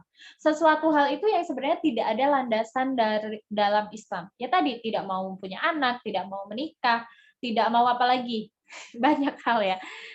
Next, bagaimana dengan pandangan Islam tentang child free ini? Next, Kak Aski. Nah, di sini ada surah An-Nahl ayat 72. Allah menjadikan kamu istri-istri dari jenis kamu sendiri dan menjadikan bagimu istri-istri kamu itu anak-anak dan cucu-cucu dan memberimu rezeki yang baik, maka mengapakah mereka beriman kepada yang batil dan mengingkari nikmat Allah? Sekarang gini, kita berpikirnya, kalau alasan ekonomi, padahal Allah itu yang maha kaya, Allah itu yang menentukan rezeki kita masing-masing. Dan itu sudah janjinya Allah. Setiap hambanya yang melahirkan, Allah itu sudah memberikan rezeki untuk anaknya sendiri gitu. Jadi kita tidak perlu takut gitu, tidak perlu takut untuk melahirkan banyak anak, tidak perlu takut untuk memiliki anak atau mengangkat anak, karena Allah itu sudah menitipkan rezekinya masing-masing. Di sini sudah jelas. Allah itu memberi rezeki yang baik. Dan kenapa kita manusia ini yang tidak punya hak, tidak punya kekuasaan apapun gitu, kita itu malah memilih aturan yang batil, argumen-argumen yang memang berlawanan dengan Islam dan mengingkari nikmatnya Allah tadi. Mungkin tadi sosok influencer ini pun sebenarnya dia bisa menjadi influencer ini pun tidak jauh dari tangannya Allah. Itu kan rezeki dia bisa terkenal, dapat pundi-pundi uang itu dari dia menjadi influencer. Tapi kayak itu salah satu yang memang Allah itu sudah gariskan, ini loh rezekimu gitu, Allah mudahkan gitu. Tapi kenapa dia harus mengingkari itu, mengingkari nikmatnya Allah tadi? Next, Kak Aski. Kalau atau enggak ada alasan lagi, bukan masalah ekonomi Kak, masalah enggak siap mendidik anak. Tuh, tadi mempunyai anak itu memang tidak mudah, bukan hanya sakit doang melahirkan. Menyusui itu udah susah gitu. Belum nanti tumbuh gede, pendidikannya, belum nanti sekolahnya, belum nanti sampai mereka itu kuliah. Itu kan banyak sekali ujian-ujian yang memang orang tua itu harus penuhin tadi. Tetapi kalau memang yang ditakutkan pendidikan, kenapa kita sebagai orang Muslim ini orang yang memang tidak ahli ini tuh ya seharusnya saat kita tidak mempunyai ilmu untuk mendidik anak ya kita cari ilmu itu. Contohnya saat kita sholat itu butuh ilmu nggak? Butuh. Kalau kita nggak punya ilmu emang kita nggak mau sholat? Kan nggak, konsepnya nggak seperti itu. Saat kita tahu, oh iya sholat 5 waktu itu wajib. Yang kita lakukan apa? Ya cari ilmunya, ngafalin doa-doanya. Bukan berarti kita, lah aku kan nggak punya ilmu sholat, udahlah nggak usah sholat. Bukan seperti itu kan konsepnya. Ya sama halnya dengan tadi, kalau kita tidak mempunyai ilmu untuk mendidik anak, yang kita lakukan apa? Ya cari ilmunya. Cari ilmu untuk mendidik anaknya, bukan berarti ya udah aku nggak mau punya anak karena aku nggak bisa mendidik anak tersebut. Kan nggak seperti itu konsep dalam Islam. Makanya yang jadi garis poinnya, kalau memang kita tidak mempunyai ilmu untuk mendidik anak, kita tidak mempunyai keahlian dalam mendidik anak, ya kita cari, kita belajar, bukan malah memutuskan ya sudah, saya tidak mau mempunyai anak karena saya tidak mau terbebani. Saya karena kasihan anak aku nanti kalau nggak aku didik dia jadi bodoh, ya akhirnya aku nggak mau punya anak. Nggak seperti itu. Akhirnya di sini kan banyak sekali ya, mungkin ada yang sudah menikah, ada yang belum menikah gitu. Jadi saat teman-teman yang belum menikah, siapkan gitu. Kalau memang kita belum, mungkin ada rasa aku belum siap nikah Kak, ya bukan berarti kita berdiam diri, udah nunggu jodohnya. Jodoh itu bisa kayak beli bawang ya, tiba-tiba datang aja. Kalau kita tidak menyiapkan dari sekarang, kita tidak menyiapkan ilmunya, bagaimana kita siap untuk menikah? Gitu. Jadi siapkan apa yang memang kita merasa kurang, cari gitu. Dunia ini tuh luas tadi. Dunia ini tuh sangat luas. Kalau Vera aja bisa ke Korea sampai lewat Maps aja, bagaimana kita mau cari dalil aja ya masih bisa kok gitu. Kalau emang Vera aja tadi bisa melihat Mekah mungkin dari Maps, kita juga bisa mencari ilmu itu dengan cara ya mencari gitu, mencari guru, ikut kajian, bisa mencari di buku-buku, banyak hal yang bisa kita lakukan. Jadi jangan jadikan satu alasan itu yang membuat kita mengingkari nikmatnya Allah tadi. Alasan karena kita tidak mampu, alasan karena kita tidak bisa. Bukan kita tidak bisa, tapi menurut kakak itu karena mereka itu tidak mau mencari alasan tersebut. Kalau tadi influencer itu alasannya child free itu karena memang belum ada alasan untuk punya anak, coba kembali, apalagi influencer ini muslim ya, jadi kakak kembalikan lagi, coba influencer ini tuh membuka Al-Quran, cari pahala orang punya anak itu seperti apa, cari gitu. Saat dia tidak mau menikah, cari pahala saat dia menjadi istri itu apa aja. Salah satu pahalanya adalah saat kita menjadi istri yang solehah, Allah itu membukakan pintu surga itu mana saja dibuka, dan kita bebas memilih. Terus mencari, yang akhirnya apa? Alasan tersebut akan menjadi salah satu alasan kuat kita melakukan sesuatu hal, merubah diri kita. Kalau kita tidak mau mencari alasan tersebut, ya kita tidak akan mau berubah. Kita akan stuck seperti ini. Dan akhirnya para anak-anak muda ini tuh ya udah menelan semua argumen-argumen dari influencer itu secara mentah-mentah. Mereka tidak mau mencari tahu lagi. Ya, sosok ini aja nggak mau punya anak karena alasan ini. Iya ya, benar ya. Logikanya emang benar. Kalau kakak menggunakan logika, nggak ada yang salah mereka. Betul. Tapi karena kita Muslim, kita kembalikan dengan landasan Islam, bukan landasan logika kita, bukan kesenangan dunia kita, tapi cari alasan-alasan yang membuat kita kuat. Kak Aski bisa memilih S2 di IPB, jauh banget. Kalau bukan karena dia ingin menjadi seorang ibu yang seorang ibu ilmuwan, nggak mungkin mau jauh-jauh kuliah sejauh itu. Nanti pikirannya, kalau kakak mikirnya jauh amat sih, nanti keretanya berdiri loh, kamu berangkat dari Serpongnya itu jam 4 pagi loh, dan lain-lain. Kesusahan-kesusahan itu tuh pasti ada. Tapi kenapa Kak Aski tetap memilih itu? Karena punya alasan kuat. Karena dia ingin anak dia itu menjadi ilmuwan. Yang akhirnya ibunya juga harus menjadi seorang ilmuwan dong. Jadi harus ada alasan kuat yang memang kita lakukan tadi. Next, Kak. Nah, di sini tidak ada child free dalam Islam. Itu jelas ya. Tujuan menikah menurut Al-Quran itu salah satunya adalah membangun generasi Islam. Tahu nggak sih, pernah dengar nggak hadis yang dimana Rasulullah itu sangat bangga kepada umatnya, yang umatnya ini tuh melahirkan anak banyak. Rasulullah itu akan membanggakan diri di hadapan nabi-nabi yang lain karena umatnya itu banyak gitu. Salah satunya dengan cara apa? Ya melahirkan anak yang banyak gitu. Bukan memaksakan diri ya, melahirkan anak tadi agar generasi muslim ini tuh tidak punah. Bagaimana mau kita menaklukkan tadi yang dibilang Kak Hanifah, ada Baitul Maqdis, bagaimana kita mau menaklukkan Roma, kalau kita mau menyetop diri kita, yaudah aku nggak mau punya anak, terus siapa yang mau menaklukkan Roma? Kalau bukan dari generasi setelah kita. Gitu. Di sini ya kita harus belajar lagi bahwa memang kita itu harus mempunyai alasan kuat. Saat teman-teman di sini, kenapa sih siang-siang ini tuh mau belajar di Yuki? Padahal waktunya tidur siang, harusnya tuh aku bisa leha-leha, tiduran, dan lain-lain. Kok mau sih ikut kajian Yuki? Salah satunya apa? Karena ingin mempunyai ilmu, kan? Ingin mendekatkan diri sama Allah, gitu. Ingin mempunyai ilmu Islam lebih, aku ingin berhijrah, aku ingin mendekatkan diri kepada Allah. Lah, alasan kuat itu yang membuat kalian itu kuat menahan ngantuk. Alasan itu yang membuat kalian itu mau siang-siang ikut kajian. Coba kalau kita nggak punya alasan, otomatis kita nggak akan mau ikut kajian.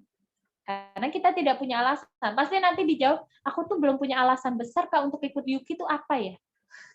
Itu yang akan disebutkan. Karena dia belum punya alasan. Terus kalau aku belum punya alasan, apa yang harus aku lakukan, Kak? Cari alasan tersebut. Cari alasan tersebut kenapa kita harus mempelajari Islam. Cari alasan tersebut kenapa kita itu harus mengkaji Islam. Carinya di mana? Di Al-Quran dan As-Sunnah. Satu pesan yang selalu kakak ingat dari Ustadz Umar Mita ya. Kenapa sih kita harus mencari ilmu sebanyak-banyaknya? Karena ilmu itu sangat dekat dengan surga. Kalau teman-teman ingin masuk surga, carilah ilmu sebanyak-banyaknya. Karena apa yang kita lakukan itu butuh ilmu.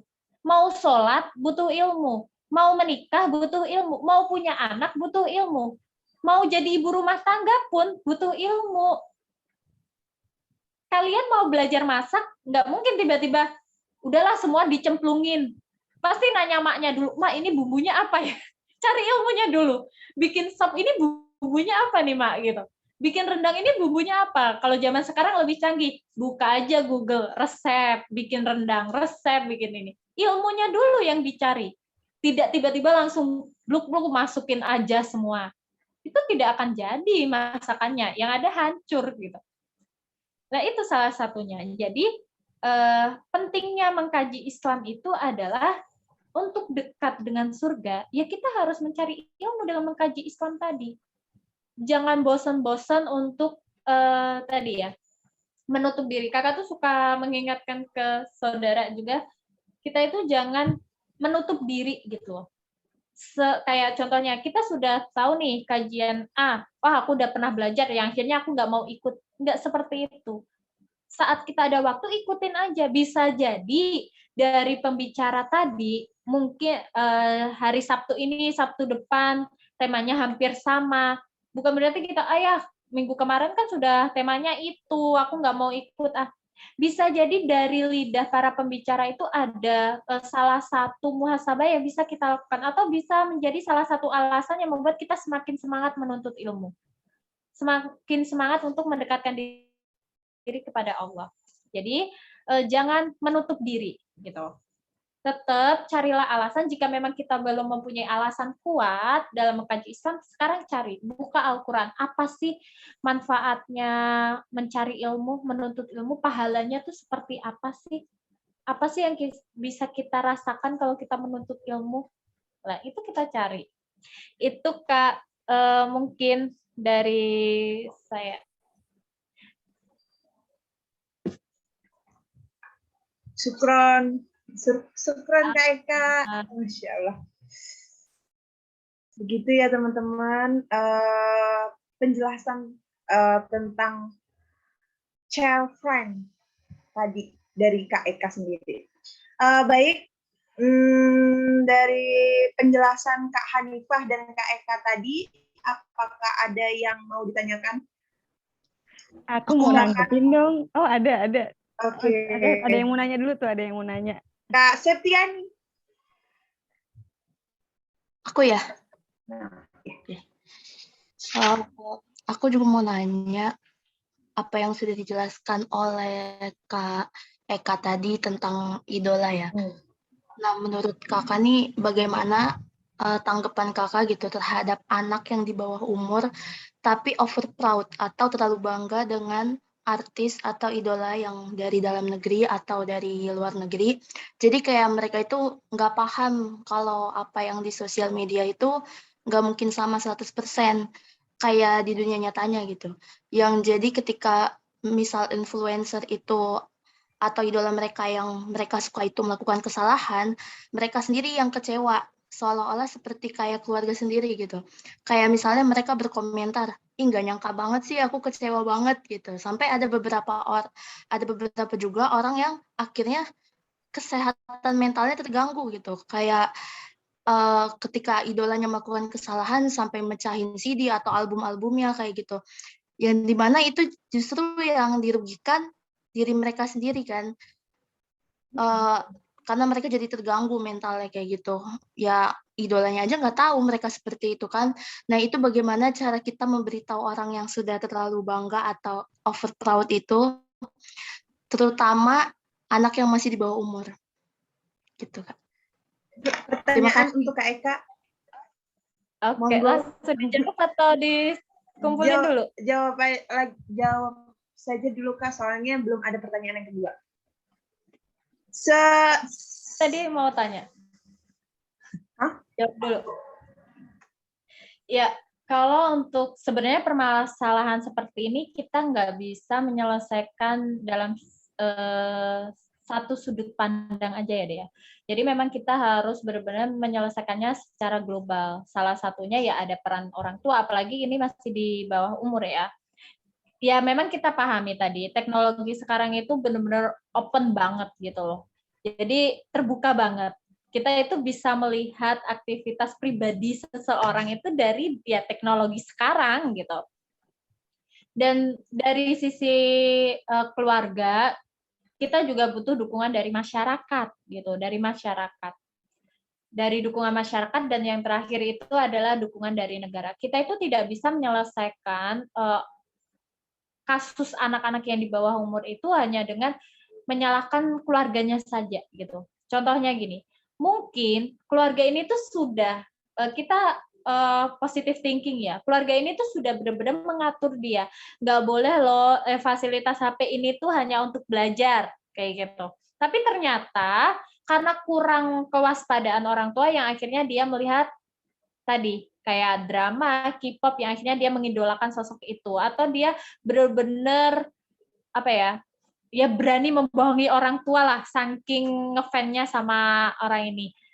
Mungkin orang tua ini tuh sudah benar-benar menjaga dia, tapi saat di rumah saja, dia merasa bahwa memang anaknya itu tidak bermasalah, karena memang di rumah merasa baik-baik saja. Tidak ada namanya ngefans sama orang, tidak ada namanya fanatik sama orang. Tetapi ternyata lingkungan dia, masyarakat, teman-temannya, teman-temannya ini mendukung untuk ngefans nih sama sosok tersebut. Jadi untuk menyelesaikannya itu menurut kakak secara pribadi, apalagi kakak punya anak itu adalah PR besar ya. Tadi PR besar untuk kita orang tua yang seharusnya ini tuh harus punya dukungan penuh. Bukan hanya sekedar rumah, tapi juga harus masyarakat. Bagaimana kita, mungkin adik kita lah, yang paling orang terdekat, bagaimana kita ini harus mengingatkan dia, Kak, sedangkan dia itu masih di bawah umur. Kita harus tetap mengingatkan dengan cara kakak adik, gitu. Jangan kayak menggurui ya, jangan kayak, "Dek, kamu itu salah, Dek." Itu tidak akan masuk, apalagi sama orang yang sudah ngefans banget. Tahu nggak? Kayak mungkin kita ngelihat kasus artis yang punya masalah. Kadang masalah itu menjadi pembenaran, tetap didukung kan sama fansnya nih. Meskipun banyak bulian juga, tapi tidak sedikit loh orang itu yang masih mendukung karena masih menganggap bahwa memang ya dia itu baik kok, dia itu ini kok gitu. Contohnya kayak gitu. Kalau untuk anak yang di bawah umur ya kita harus mengingatkannya dengan hati ke hati ya. Kita nggak bisa langsung tek-tek gitu. Tetapi itu bisa dicegah dengan cara sebelum dia balik kita sudah memperkenalkan gitu. Kalau yang kakak pelajari itu sebelum dia mencapai baliknya, mungkin masih bayi lah. Bayi itu kita ajari dengan akidah Islam. Jadi nanti saat kita sudah punya anak ya, yang pertama yang harus kita kenalkan adalah saat anak dari 0 sampai 7 tahun itu kenalkan akidah Islam. Islam dulu. Islam ini agama, Allah ini Tuhanku, Nabi Muhammad itu Rasulku. Kenalkan dulu Al-Quran itu kita tahu seperti ini. Jangan memaksa anak, Dek, kamu harus nutup aurat, Dek, kamu harus ini. Itu belum waktunya. Akidah dulu ini harus kuat. Saat akidah ini sudah kuat, di atas 7 tahun, dia akan lebih mudah untuk mengikuti. Contohnya, nak, kamu kan tahu, ini Allah ini kan Tuhanmu. Allah itu pengen kamu sholat. Yang akhirnya dia akan, oke, aku sholat karena aku tahu Allah itu Tuhanku. Allah itu menyukai orang-orang yang sholat gitu. Jadi akan lebih mudah. Tapi akan berbeda saat kita waktu pendidikannya. Tadi mulai ke pendidikan ya. Saat pendidikan dari 0 sampai 7 tahunnya itu sudah memaksa atau kita tidak pernah mengenalkan Allah itu Tuhannya, kita itu lebih ya namanya orang tua ya, kadang biar anaknya diem, kadang ya ditontoninnya apa sih? YouTube. Ya akhirnya YouTube itu kadang nggak terfilter kan. Ya akhirnya dia melihatlah kartun kayak ponakan kakak itu ada yang banget fanatik sama Ultraman gitu. Menurut dia tuh Ultraman itu adalah pahlawan dunia sampai sekarang gitu. Beneran. Karena apa? Karena dia suka nangis ya akhirnya ditontonin ya udah YouTube gitu. YouTube yang ditonton apa? Ultraman terus yang akhirnya menurut dia pahlawan dunia menurut dia itu ya Ultraman gitu.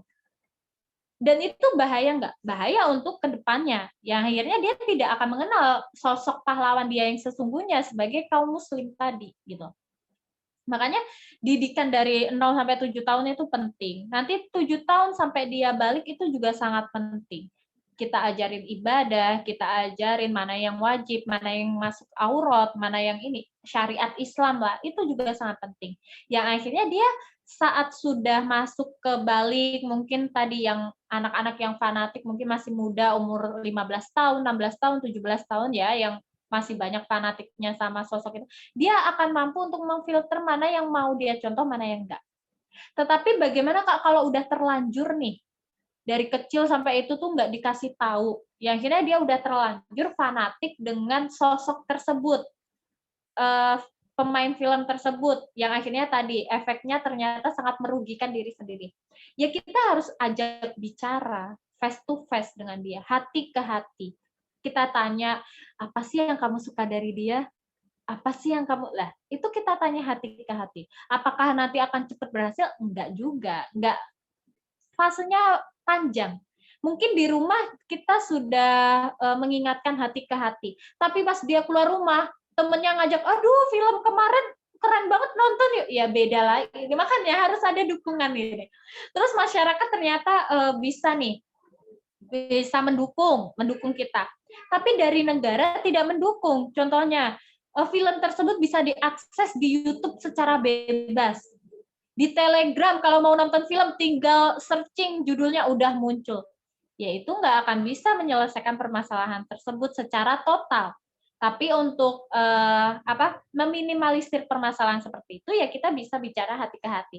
Kalau kakak tuh suka disaranin sama guru kakak ya sebelum menikah itu pilihlah lingkungan yang memang akan mendukung kamu.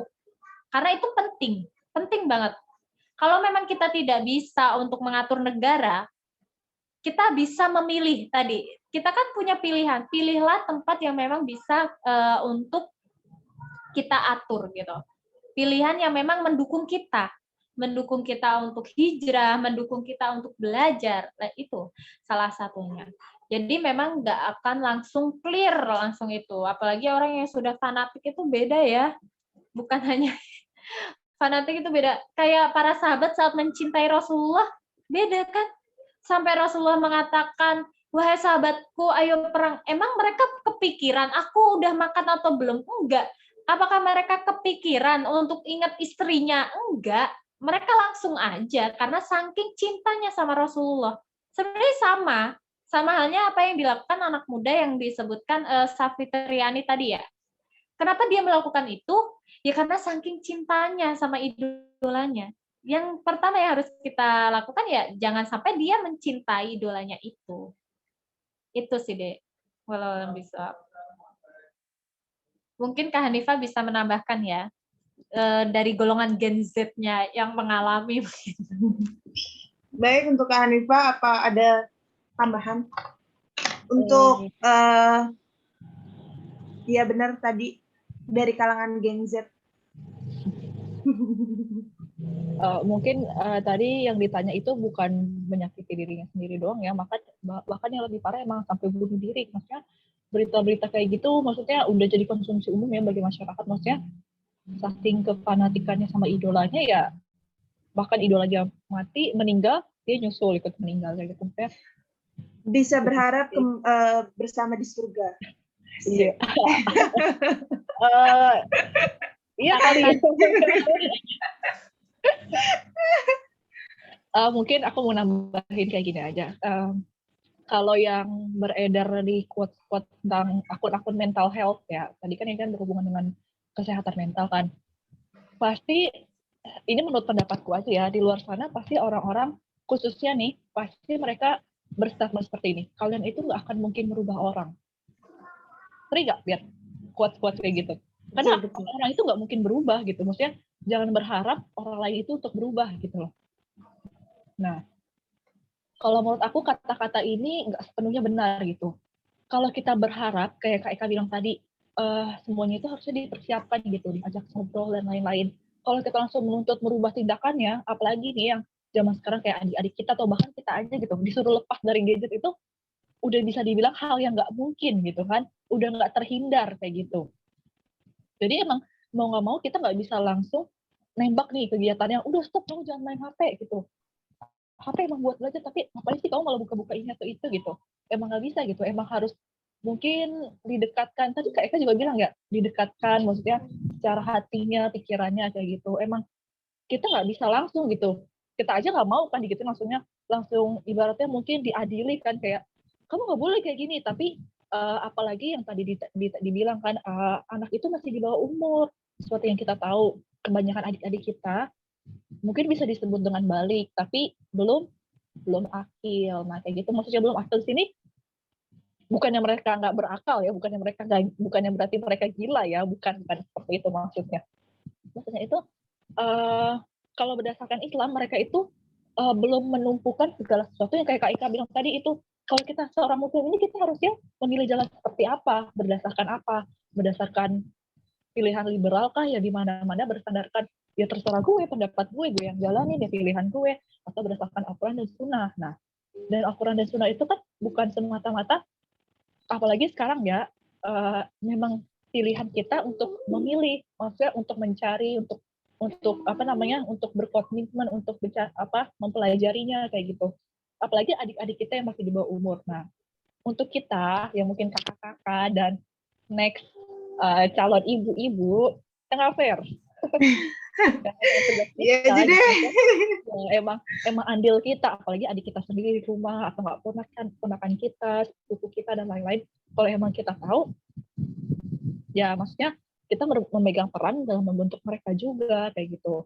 Jadi jangan berpikir gimana ya udah biarin aja gitu. Kadang-kadang yang kayak Kak Eka bilang tadi kan, kalau orang tuanya udah keribetan dikasih anaknya dikasih apa? Nonton YouTube sampai Ultraman jadi idola dia kan, idola dia yang diagung-agungkan kayak gitu. Nah, jadi nggak bisa nyalahin satu orang doang. Jadi setiap aspek itu pasti berhubungan. Pemerintah juga, karena pemerintah punya kekuatan lebih. Nih, contohnya kayak yang sebelumnya juga aku bilang, PPKM nih, kita lagi wabah nih, PPKM itu nggak mungkin bisa dilaksanain misalkan cuma se-RT.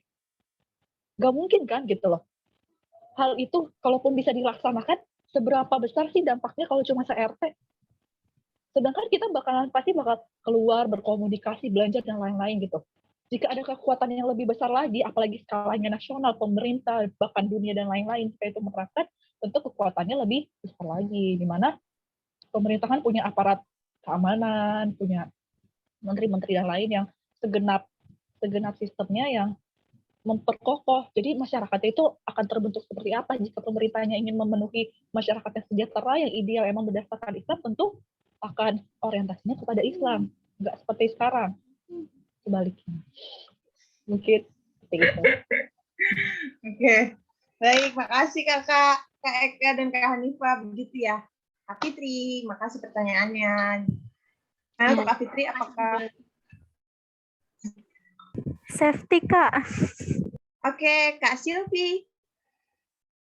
Enggak, itu namanya tadi salah nyebutin Kak Silvi safety. mau...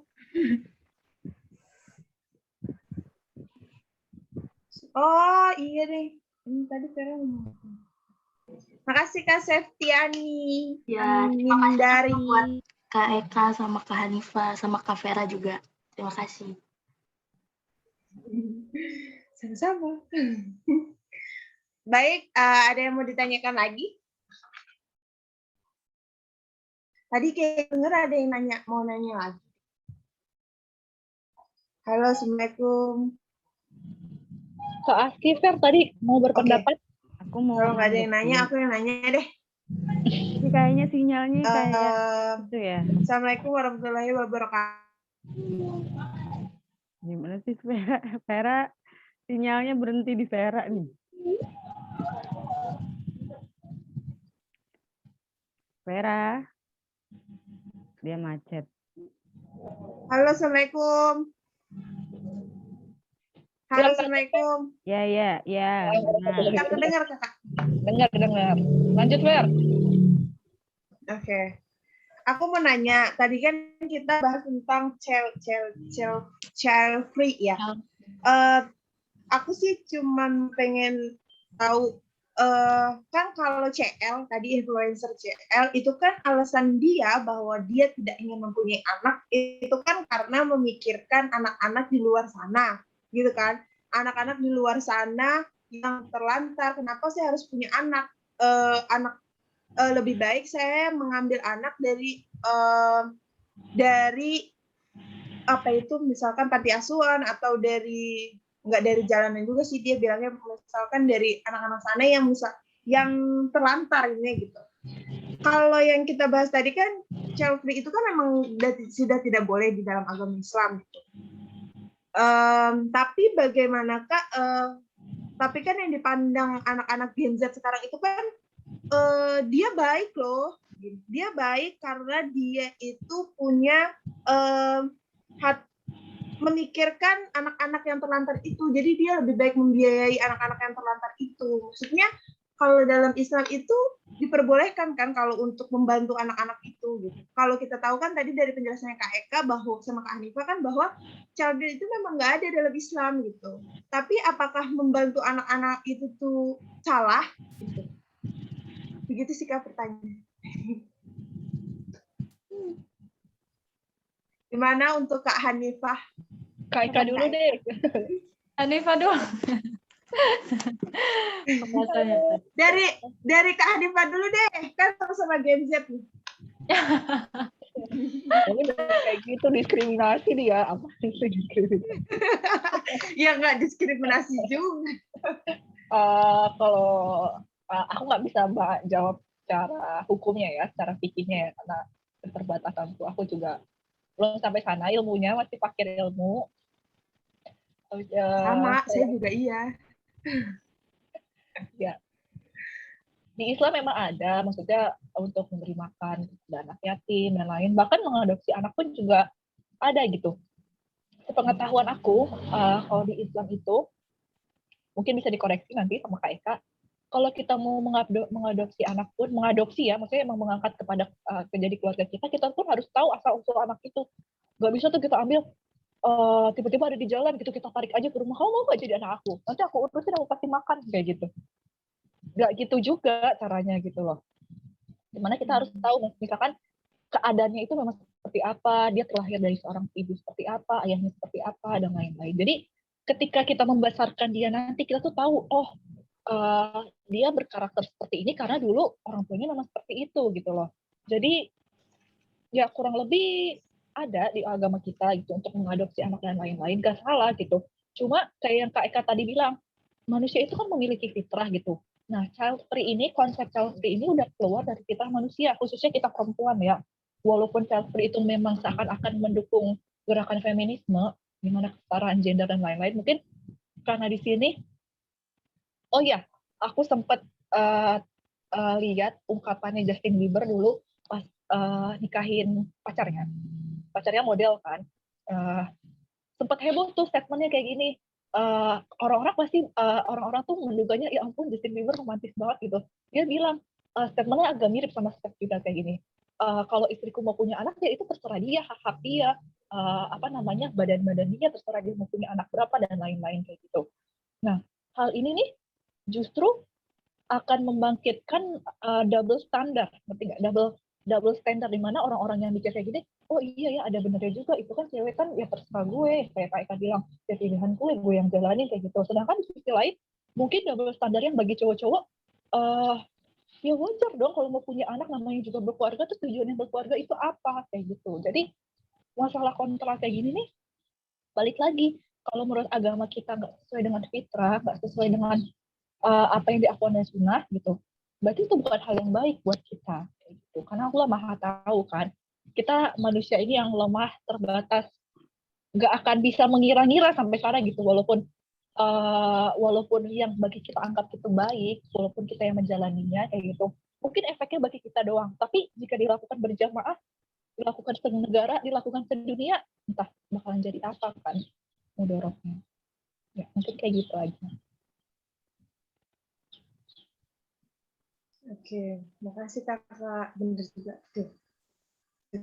Iya sih, karena kan pandangan mungkin kalau, iya tadi aku juga mikirnya kalau misalkan satu orang aja ya nggak masalah, tapi kalau dilakukan berjamaah ya itu akan mengurangi populasi. Jadi kemarin Kak Aski bilang deh, ya kalau misalkan Allah itu tuh menciptakan ada yang lahir itu pasti juga ada yang meninggal. Jadi Allah itu pasti menciptakan dunia ini tuh secara seimbang. Gitu. Ya. Kalau untuk Kak Eka gimana? Kok kayaknya kamu malu sih Vera sama aku. Ya, sebenarnya dalam Islam ada ya mengadopsi anak itu ada, karena Rasulullah juga melakukan saat mengangkat Zaid ya. Tetapi di situ bapaknya Zaid ini kan namanya Harisoh gitu. Jadi kenapa kok Zaid ini nggak Zaid bin Muhammad, tapi kenapa tetap menggunakan nama bapaknya gitu ya. Tadi benar kayak Hanifah katakan, saat kita mengangkat anak ya kita harus tahu salah satunya bukan hanya sifatnya saja ya, tetapi tahu bapaknya ini siapa, apalagi perempuan. Saat menikah ya dia harus dengan walinya gitu, bapaknya masih hidup atau enggak, dari keturunan mana, dari keluarga siapa lah, itu memang harus jelas. Kita tidak bisa mengadopsi yang ya udah kita ambil saja karena memang nanti akan berhubungan dengan mahram, berhubungan dengan hak waris, berhubungan dengan tadi apalagi ya, tadi lupa lagi nasabnya gitu.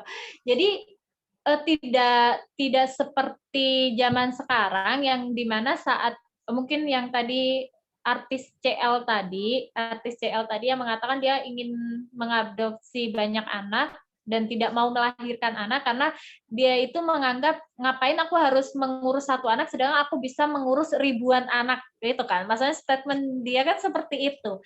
Dia tuh bisa loh menyekolahkan ratusan anak daripada aku cuma menyekolahkan satu anak saja. Nah, itu sebenarnya bukan sesuatu hal yang salah tadi. Sebenarnya kalau kita menggunakan logika nggak salah. Tapi kan kita harus kembali lagi dengan nas Al-Qur'an. Apakah seperti itu gitu? Cara kita ingin membantu orang gitu. Boleh kita mengadopsi anak, tetapi ya harus jelas tadi karena berhubungan dengan hak waris, mahram, nasab. Makanya di dalam surah Al-Ahzab ya tadi Eka sempat baca sedikit bahwa memang dan tidak menjadikan anak-anak angkatmu itu sebagai anak kandungmu sendiri. Jadi meskipun dia diangkat anak, dia tidak bisa menjadi anak kandungnya gitu. Tetap ada batasan. Makanya anak angkat itu tidak bisa mendapatkan hak waris, itu pasti. Terus tidak bisa merubah nasabnya tadi. Tidak bisa kayak contohnya tadi Zaid. Tidak bisa kan Zaid bin Muhammad gitu. Karena memang di situ Zaid ini anaknya Hariso bukan Muhammad, tapi memang diangkat anak. Jadi tetap Zaid ini masih menggunakan nama bapaknya, makanya harus jelas. Terus yang demikian itu hanyalah perkataan di mulutmu saja, dan Allah mengatakan yang sebenarnya dan dia menunjukkan jalan yang benar. Jadi kita ini tidak bisa memposisikan anak adopsi ini tuh sama seperti anak kandung sendiri gitu. Itu sih kuncinya. Jadi kalau pertanyaan Vera salah atau enggak, sebenarnya bukan salah. Tapi kalau untuk dijadikan alasan dia tidak memiliki anak dengan cara dia bisa mengadopsi ratusan anak itu yang salah gitu. Karena memang tidak bisa tergantikan. Anak kandung itu tidak bisa tergantikan dengan anak adopsi tadi. Mungkin kalau untuk kasih sayang, perhatian bisa ya. Itu beda lagi gitu. Untuk memberikan kasih sayang dan perhatian atau menyekolahkannya itu bisa. Itu sih, Dek. Oke, makasih Kakak. Ya, Sama-sama. Kasih Kakak Eka, Kak Hanifah. Yang lain ada yang mau ditanyakan tentang hal ini?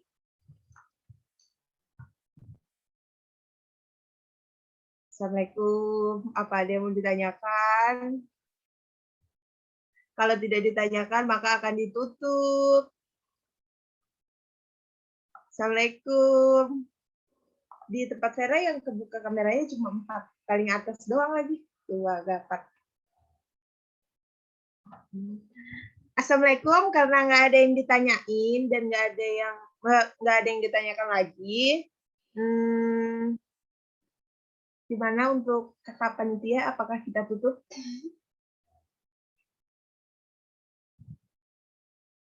Ya, boleh closing statement dulu dari pemateri 1 dan pemateri 2. Oke. Untuk Kak Hanifah dulu deh yang paling muda. Closing statement Kakak bagaimana tentang tema hari ini? Closing statement-nya mungkin mengulangi apa yang udah aku paparkan di awal tadi. Karena kita Gen Z ini tumbuh dan dipenuhi dengan lingkungan teknologi,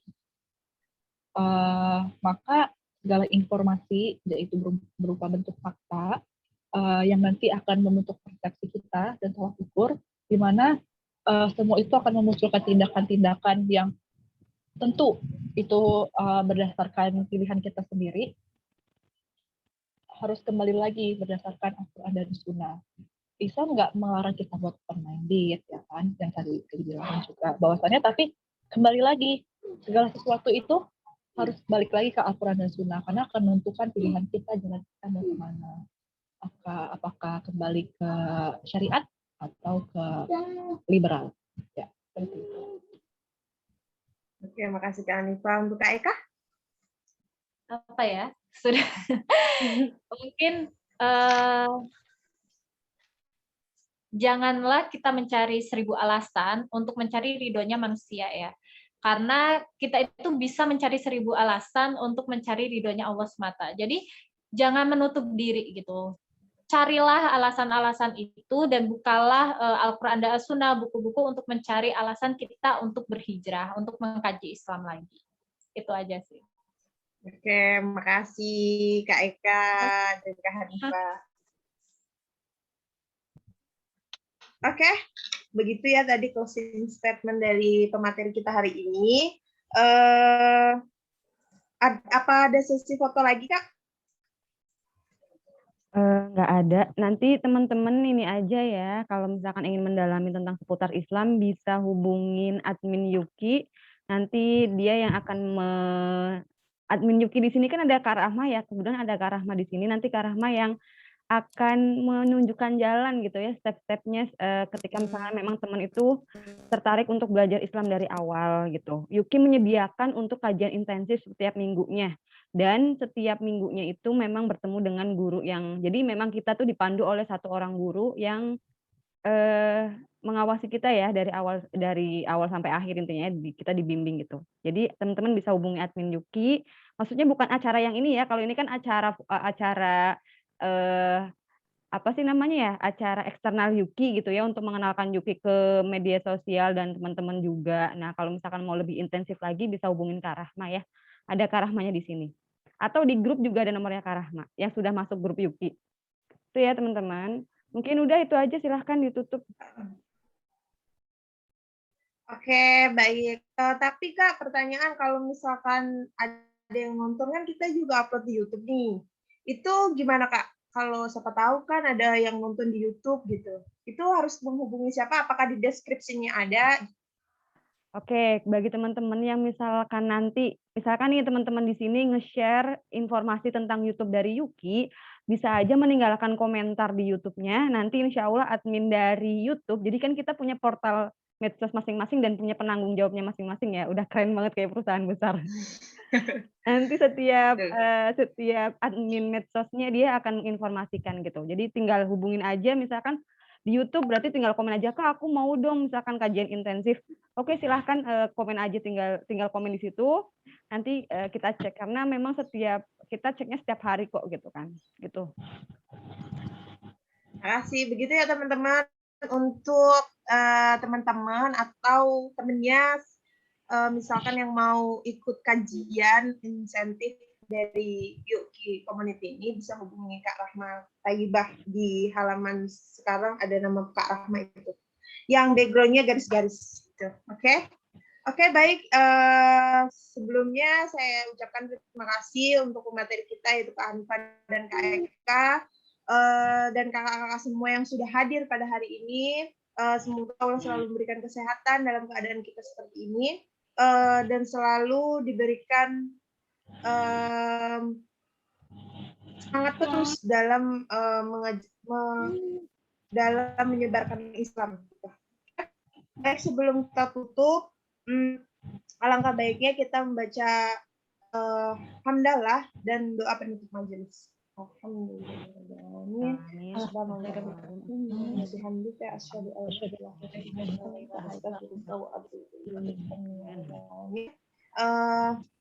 Baik, saya tutup kajian kita hari ini. Assalamualaikum warahmatullahi wabarakatuh. Jazakumullah khairan katsir. Teman. Sama. Kita tunggu jadi pembicara selanjutnya ya. Bye-bye.